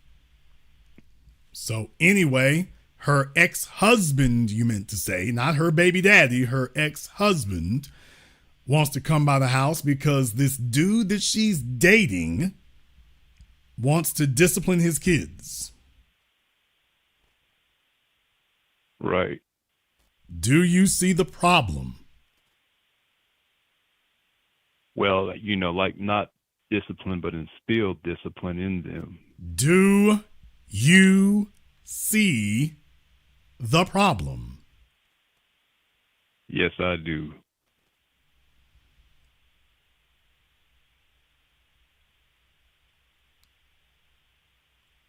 You put skin in the game in a situation where no one was putting skin in the game for you. You were getting involved between 2 people who have rights to those kids. Guess what? You're the only person in this equation who has no rights. Yeah. And yet you were attempting to extend yourself in a situation where you had no rights. You were trying to take responsibilities where you have no rights and only privileges handed out to you by other people who have the 2 of them who are at odds with each other and are going to be difficult with each other for the sake of being difficult. And then the only problem here is what I'm hearing is that, by the way, they were on the same damn side of things, in case you didn't notice. The fella's coming over acting a fool because he doesn't like what you're doing. And he's probably saying that you being too harsh on his kids. And she's saying that you being too harsh on his kids. Well, I'll be damned. The 2 white folk came together on something. They both came into agreement. They both came into agreement on something. Called up her mama. And what do you know? Now we got 3 of them. Yeah. And he was willing to catch a felony behind this suspected white supremacist female. That's how good she had it. She put it on me. I don't know. I'm of a mind that the lower the IQ, the higher the value you think the sex is. I don't think the sex was that great. I think you got some learning to do, is what I think. I don't think it was really that great. I think it's just, yeah, if you got low expectations, then things can do that. However, you can never discount the power of crazy. But then again, you also can't discount the power of dumb. Because my thing is, you said it's been 4 single moms, and she was just the latest. Yeah. So in other words, based on the experiences that you're having here, we're doing a bunch of dumpster diving. Yeah, my mom got on my butt about that, but let me tell you, it was mortal hell with all 5 of those women. Hell, over 12 grand was just the last one. Boy, well, that's a used car. You don't need a used car. That was the most expensive jump off you ever had in your life. $12,000 for a woman and kids that aren't even yours. And you know what they did? They all came up to me and asked me out. All 5 of them. Well, yeah, they're very forward. Single moms have to be. Because they know that if you have an idea that she's a single mom, she knows that she's never going to get the opportunity to even make a case for herself. So they learn quickly, I got to approach them. I got to approach him or hide the kids. So those are things that they learn. They learn that very quickly. And what I'm saying is, just like the fella I talked to here earlier tonight, Walter, she looked at you and she saw, he'll go for it. Okay, these chicks looked at you and said, yeah, he'll go for it. And they were right. You know what? You just reminded me. They all ask me, why is a guy like me going with a girl like them? Every single one. A guy like you? What's so special about you? Let me find out. Well, I'm pretty good looking black dude. I went to 5 colleges, you know. Okay, if you went to 5 colleges, how did you get wrapped up with 5 no good females back to back who had children by other men?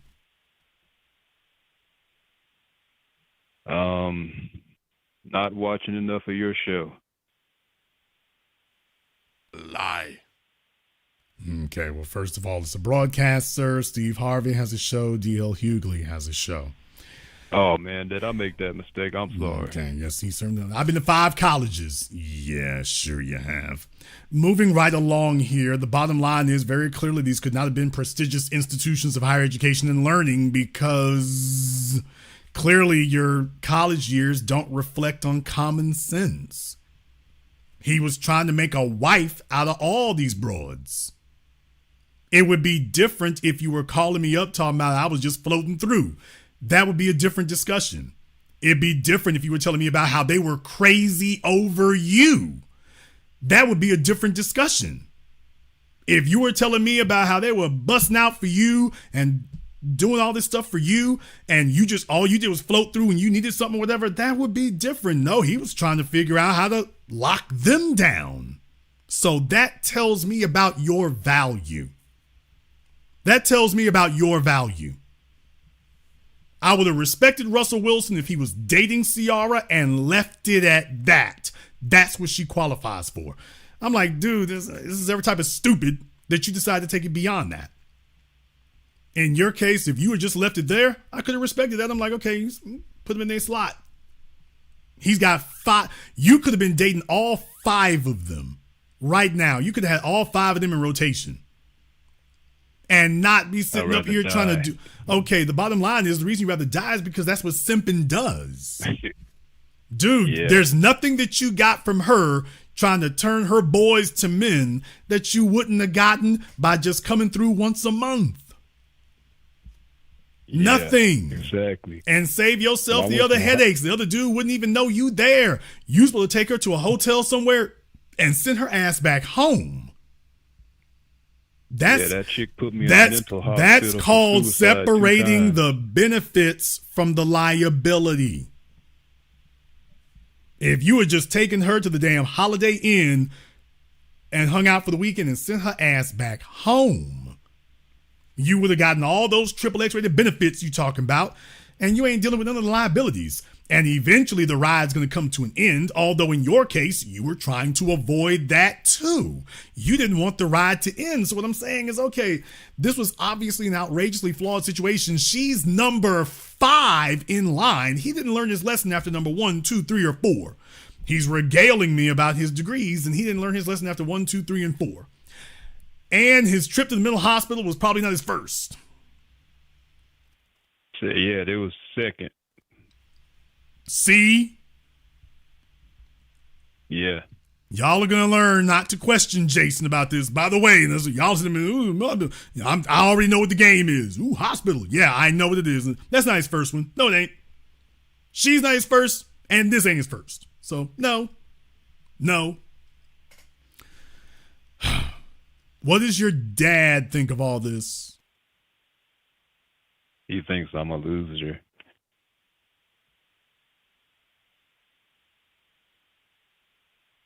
But, you know, he was successful. He was, you know, my mom ain't never had to work a day in her life. But, yeah, he looked at me and I was like, wow.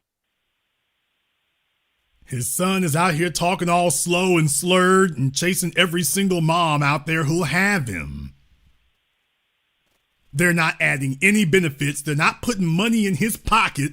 As a matter of fact, they're doing exactly the opposite. They're taking his money. They're taking his freedom. They're taking his opportunities. He's sitting up here fighting felony charges.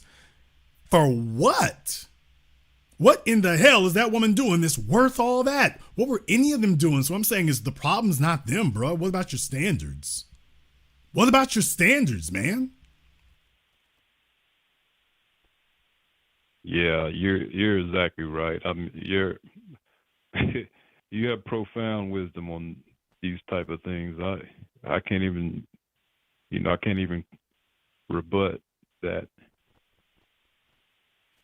He's sitting up here risking his life. That man could have killed you. He could have ambushed you somewhere. Okay, he can't whoop you in a straight up fight. They do that all the time in America. They sneak up on black men all the time, ambushing you. He could have done that in South Carolina. Who the hell's going to take your side? Hell, they didn't take your side when you went to court. That's why you had to fight felony charges. Now, let me find out. Yeah. From that incident there, did you go over to his place or did he come over to where you were? No, he came over to where I was. Okay, so he came over to where you were and you still wound up having to fight felonies. Now, think about that for a few moments. So that's what I'm saying. Okay, but I'm just saying he came over to where you were and you're the one who ended up having to fight felonies, not him. Yeah, it's a well-known fact that we got Aryan Brotherhood cops. Okay, but you laying up with the Aryan Sisterhood. What? So don't start acting like you smart and hip to the game. It's a well-known fact. It wasn't well-known enough to you. Yeah, I mean, you should see the looks I got when I walked with her kids through the store. Man. It was crazy. Alrighty then.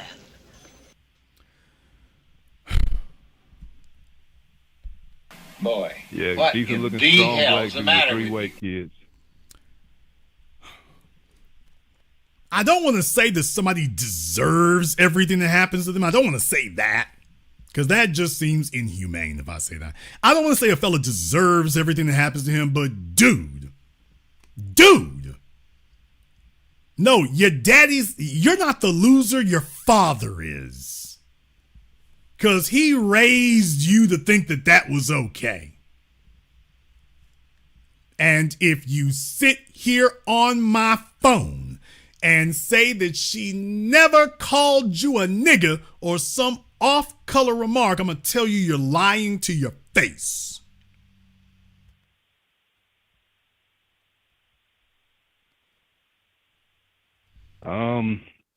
Well, yeah. I think she likes black people more than she likes white people. Okay, if you gonna sit up here and tell me that she didn't call you a nigga or make some off-color racial comment to you, you're lying. Okay, yes, all right.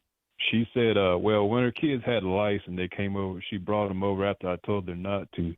She said, you're just not made for white kids. No, dude, bro. they got No. I freaking mean, rights. no. I mean, an off-color comment about black folk or about being black or mentioning black as a negative. Oh no, she No, thinks there's she's no way in the black, hell too. she was married to that fella she was, and she going to the wall for him, and you looking at felonies, and she ain't never did that. Please, you one of them fellas hopping to bed with her. You sitting up here talking about how great it is having sex with her, and she's sitting up here calling you the N-word all over the damn place. Just leave it there, dude. Just leave. We all know it's slave play. And there ain't nothing so great going on with that. If all you wanted was her triple X game, you could have gotten that without all this extra. He was trying to figure out how he could give her the fourth kid. Yep, After all that, and don't tell me you're telling me she was a disciplinary problem. You're telling me she was giving you problems and you were still considering or trying to get her pregnant. Wait a minute. Were you considering getting her pregnant or did you actually attempt to get her pregnant once? Oh man, do I have to answer this? Yes, sir. You damn sure do. Oh man. Okay, I'm biting my nails. We had a miscarriage.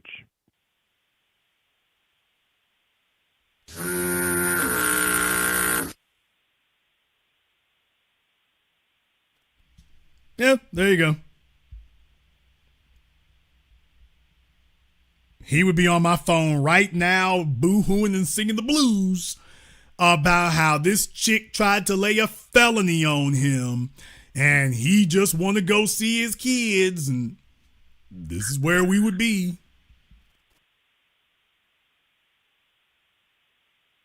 Yep, you're right. By the way, didn't you say she had a felony by another black dude, or are we transposing ourselves with someone else? A miscarriage. Okay. Yeah, she had a miscarriage by that guy. Okay, are you sure that guy wasn't this guy? No, it was. I heard. I even know the baby's name. So she's only having miscarriages by black. She had 3 kids with a white man, but with the black men, there's miscarriages all over the place. Yeah, she's got that to her tubes tied. She got her tubes tied, and you tried to give her a baby anyway? Yeah, I think there's a Sir, if she got her tubes tied, how the hell are you going to get her a baby? I thought you went to, I've been to 5 colleges. He got kicked out of 5 colleges. What happened to him? Sir, this doesn't even make sense. All right, it's linguistic error. I'm sorry. What I meant was we was trying to get that process going. It would cost $5,000 to undo the tubes. But, okay, if she had a tubal ligation, did you go get it reversed before you attempted to get her pregnant? No. Okay, then you got to be the dumbest nigga in South Carolina, or at least you went to 5 colleges and skipped biology in all of them. How are you going to get a woman who's had a tubal ligation or any type of... How are you going to get a woman who's had her tubes tied pregnant, sir? How did you think that was going to work? Has no one explained to you how pregnancy goes? She did.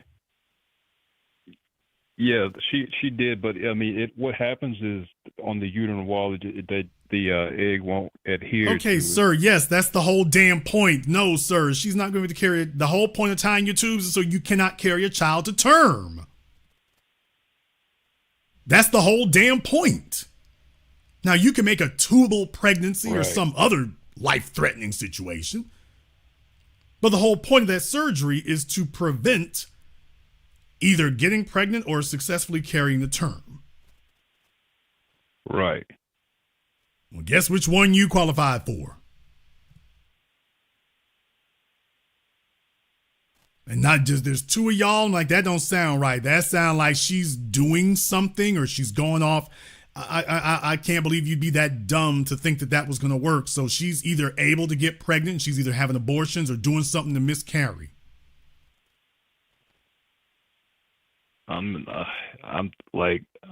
telling you, those blue eyes and her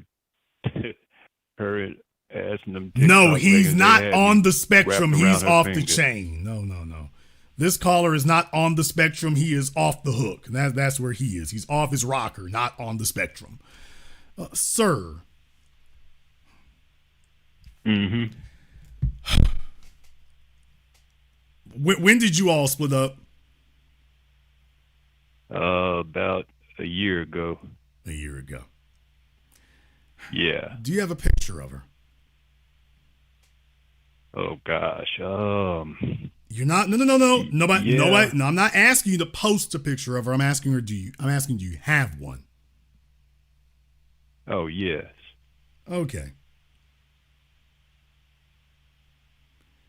Because there must have been something real special for you to be sitting up here taking cemetery chances with. Yeah. I'm glad to I don't hear know, she that. just, I'm glad to hear that. I just sent you a text message. I want you to send me a link to her social media. Facebook, Instagram, Okay. whatever. I want to see for myself this Aphrodite that was just so alluring, so irresistible that he literally was carrying around her kids like Pete Davidson after Kanye West. I want to see what was going on here.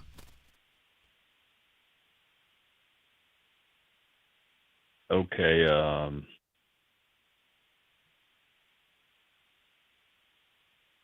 I'm typing her info in right now.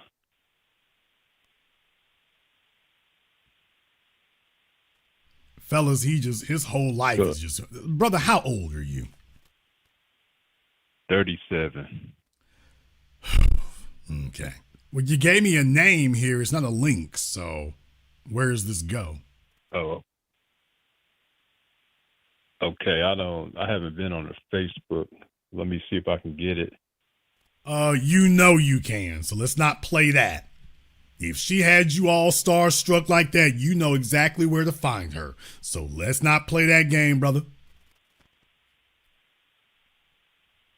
Okay, I'm sending you her a link right now. Okay, y'all about to tell y'all, don't let folks up here talk to you silly here. They talk to little kids like that. Don't talk to grown folk like that. You know that with as much bragging as he doing about her, he knows exactly where to find them draws whenever he wanted, if he was still eligible. He knows exactly where to find them. Okay, I just sent that link to you. I mean, she's not gonna be the most beautiful thing in the world. She's not. Oh, now you're backing off. Now he's backing off of it.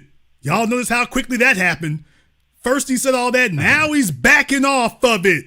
Oh, this heifer looks like Paul Bearer.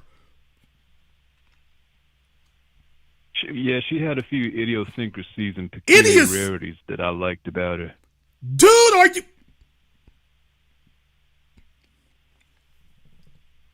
This heifer looked like an extra from The Nun.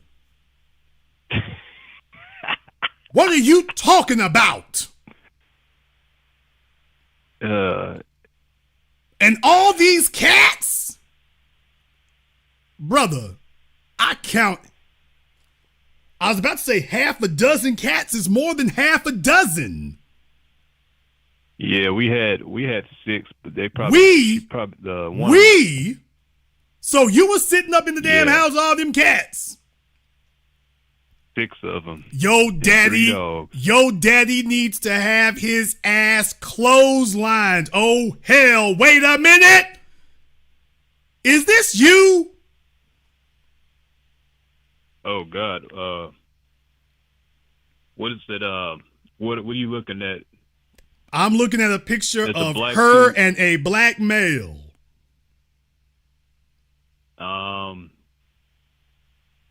Let me see. You can go through the photos. I'm looking at a picture of her and a black male. Y'all, it's what you think it is. It is what you think it is. Yeah, he was talking like this chick is OnlyFans. Nah, dude, it's Lonely Fans for you. Oh, and then she go, okay, man, look here. She got a picture of her parents. I mean, they looked like they straight out of Richard Spencer's boot camp. I ain't bull jiving. Okay, yeah, I'm on the picture. I have a. I know you are. Looking dopey as hell. I'm not the old black guy. I'm the younger one. I know who it is, nigga. Tan coat on. Yes, I know that's you. I'm the one who told you that was you. How the hell you gonna? I'm dead. That's you. I know it's you. Y'all, this is one of them niggas here who, I mean, she's sitting here with the damn Ku Klux Klan robes in the washing machine, and he's sitting here looking all stupid like, well, you know, you ain't racist, is you? No, this is just my granddad. I just wash them for him, but I don't agree with what they do. Okay. Oh, hell. Let me ask you a question. Her ex-husband, did he have tattoos? Yes. This fella looked like he's straight out of damn me Sons of Anarchy. Yep. And you thought this was the one to lay? This heifer is a strong foe. No offense, ma'am, but this chick is a strong 4. And you talking like something lit going on. Yeah, it's the things you can't see, though. Okay, I can't see the sexy. That's the part I can't see, sir. You just told me that it was all about breasts and butts, and I'm looking, I'm not seeing, is what you can't see. I don't see the sexy. That's what I don't see. I don't see that. How much older than you is she? She's 4 years younger. Y'all, this chick looks like Lana Wachowski. And I meant what I said. After he had the operation, this chick looked like Lana Wachowski. Now, if I didn't ask to see a picture of her, you would be thinking that we talking about something a lot sexy. Man, look here. No. She looks like exactly what you would expect to see causing this kind of trouble out of rural South Carolina. She looks exactly like you would expect it to be. Exactly what you would expect. Toe up from the flow up, cats and kittens. Ex-husband is looking clannish. Daddy is looking Aryan-nationish, or the opposite here. And you thought you was gonna discipline them kids? What kind of brain damage is we talking about? You thought you were gonna discipline them kids. Well, I did. I sure did. Okay, how'd that work out for you? Most of it was done behind her back. No, sir, I'm saying, okay, and how did those attempts to discipline another man's kids turn out for you? Oh, it was horrible.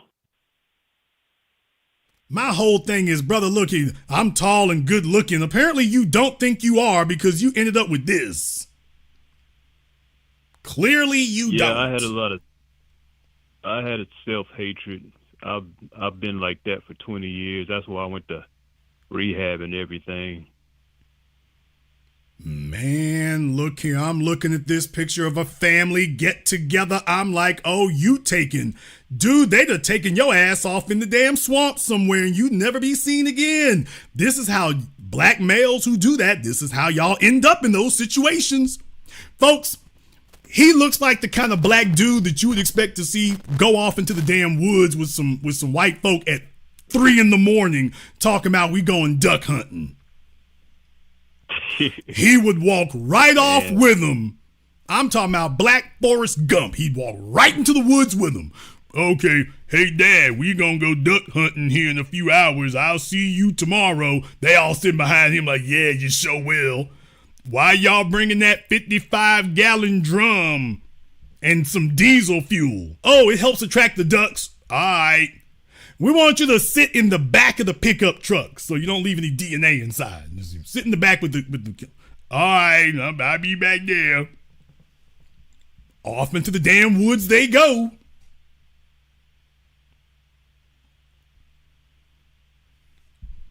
I mean, I'm looking at this one picture right here. I forget the damn, it was an actor. He was a midget. I forget who it was with a little crook nose. No, brother, no. Not at all. This chick looked like Mick Foley Mankind. What are you talking about? I don't mean to just run in on her, but I'm just like, okay, I can see the racism on you. I can see it. So I'm like, okay, you eligible. And this fella here just walked off into it. No, you did not belong there. Not at all. She needs to be with somebody like that dude she was married to. That's where she needs to be. She was with him and decides she wants to go sexually adventuring. And the problem is, when you got out the bed, you were confused. Yeah. He had an out-of-body experience. He was just so thrilled to be with a white woman, he didn't give a damn. Y'all, he's on the bed having to kick the cats off. No, I've been with about 50 white That's girls. That's the killing part is, okay, then what about the last one? Nigga, you didn't stick the landing. He's sitting on the damn bed. You got to kick the cats off the mattress. So he's got cat hair all in his damn face and all in his clothes. And you know the house smells like it. You know the house smelled just like it. This nigga just said, yep, but you was over there? It sure did. This cat fur all in the bed. Okay. All right. That is it. That is it. This is officially probably the second dumbest call I've ever had. It's literally the second dumbest. Okay. I'm gonna have to rename this one here. Valentine's Day is on the spectrum. That's like, I gotta do that one, dude. Were cats the only pets she had? No. She had a hamster, two Budgies birds, little parrots, and y'all. This nigga was living at Pet Cemetery, and he's blaming the females. Please understand. Please listen to me. And he's blaming the females. Jason, the problem is they was all bad. I had to be committed to the middle place. They let you go too soon. Folks, all right, just people, all right, just here we are. How, and you're looking at this like, how could this possibly go wrong? He goes and finds the most bow-legged, knock-kneed thing he can out the trailer park. What could possibly go wrong here? And y'all, her whole family looks like the average white band. Her whole family looks like something out of Utah circa 1961. Ain't nothing on here that says we love Negroes. Nothing. He's in the middle of it. There is nothing about her family, nothing about any of this that says, oh boy, is this supposed to be, oh, was this supposed to be Thanksgiving? Oh, people, I gotta watch my stomach here. Sir, I know I'm going to pay for asking this. I know I'm going to pay, but I'm going to ask anyway because I guess I'm a glutton for punishment. Did you spend Thanksgiving with these people? No. She, being a covert narcissist, she had beef with my family. Covert narcissist? Yeah. Covert narcissist. Sir, she's got cats on the damn bed. What's narcissistic about that?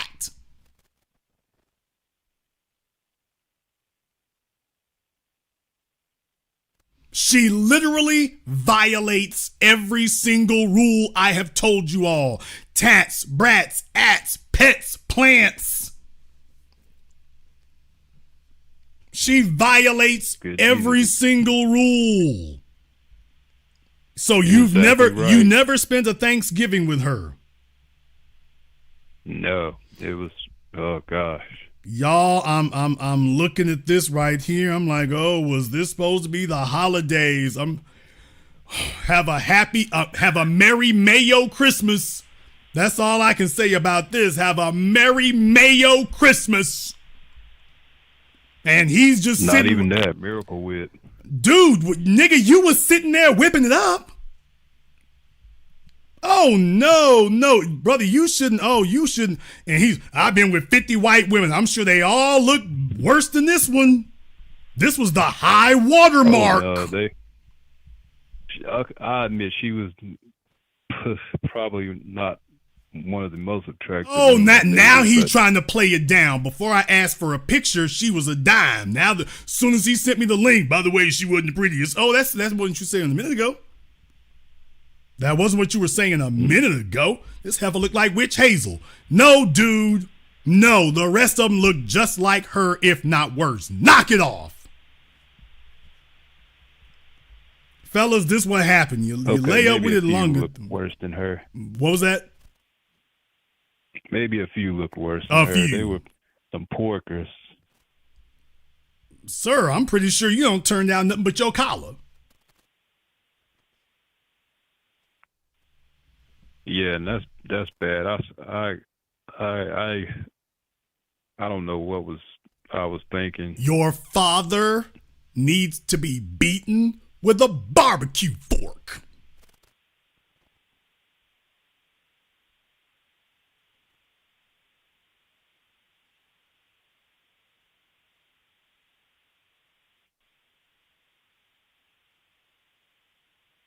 Yeah, I agree. That he would even allow this.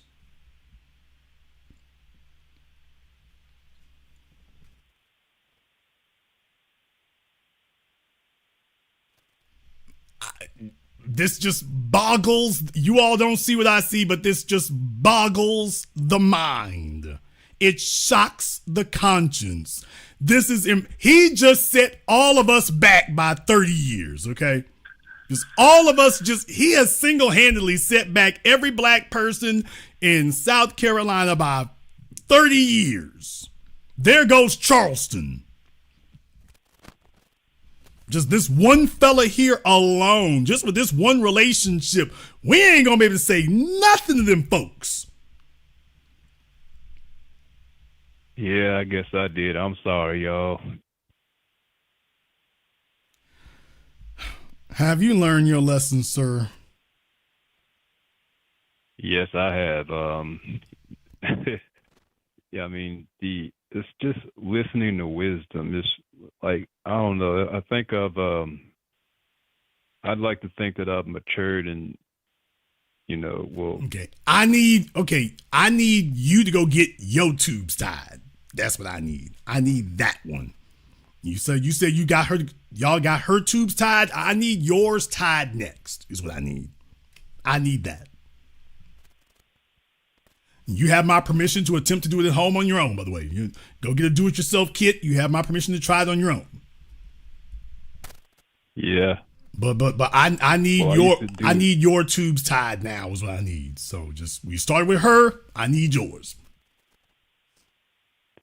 Yeah, I used to do steroids, so maybe that's what made me crazy. No, steroids, no. It's bath salts, ammonia. Well, steroids, no. It's something more potent than this. So, yeah. I want to make sure we look out for the future. Because it's a Friday night and this Negro's on the loose. Ain't no telling what's going to happen on Saturday. So, I need to make sure that we nip this in the bud while we still can. So no. Sir, short of that, I'm going to need you to take a vow of celibacy. Something like that. we can get that done, then I feel society will be a little bit safer. Yeah, I've been celibate for 2 years now. It's Well, if you can keep it up for just 5 more decades, we'll be home free.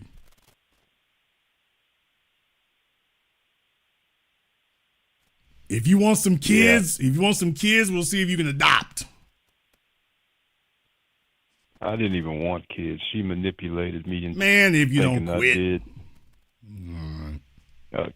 I want to at least blame her one time. You done blamed her already. I took a look at her. I'm like, oh, hell no. I mean, she is pasty, bug-eyed, the whole damn 9 yards. There's not an ounce of sexiness going on here. None. Nothing. I kind of like them pasty sometimes. Nigga, you like him with you like him with a pulse. You like him with a, what did you say? I said that ass be looking like a moon in the nighttime. Yeah, harvest moon. Yeah. No, I've been with all different races of women. Okay, you might want to try some men. No, never. In any case, I'm trying to go to heaven. I'm trying everything I can to prevent him from reproducing. We got enough problems out here. Can you imagine what his kids would be like? What? Brother, just do you work from home? No, I don't. Damn it! Okay, well, keep seeing if you can get a work from home job. If you can, and then we'll see when we work with that. Well, I live with my parents because I Yay! have mental issues. I've been in and out of mental hospitals, so that's what I'm doing right now, just recovering. Okay, well, I need you out the dating scene. So just I'm on like 5 psych meds. I'm crazy. Well, and he's on my phone. So I sure hope this is a troll call. I certainly do. Somebody please tell me this is a troll call. I'm gonna assume this is until further notice. No, I hate to inform you, but there's no lies told. Okay, well, I need you to get a hand on the Bible. I need you to get a job and focus on that and nothing else. And just remember, she wasn't as great as you think. It was just the voices, okay? She was not that great. She wasn't. You just think it was. It was not that great. Do you think we can work on that? Yeah. Yeah, you're right.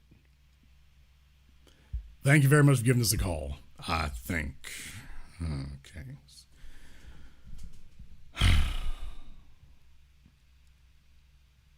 Valentine's Day is dead, and he partially killed it. So we got that much going for us there. Just when you thought it couldn't get no worse tonight. I know, then the females are out there. Well, Jason, these are the guys we have to choose from. Okay. These are the guys we have to choose from. Jason, you blaming us? I was just talking about what the men aren't doing, and then he calls up, hey, Jason.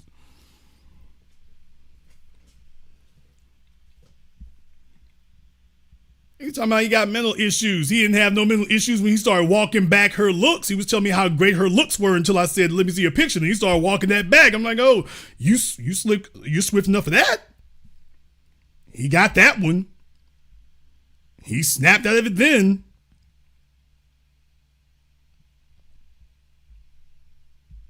He so snapped out of it then. As soon as I said, let me see your picture. Oh, by the way, she ain't. Okay. I'm almost certain that was a skit.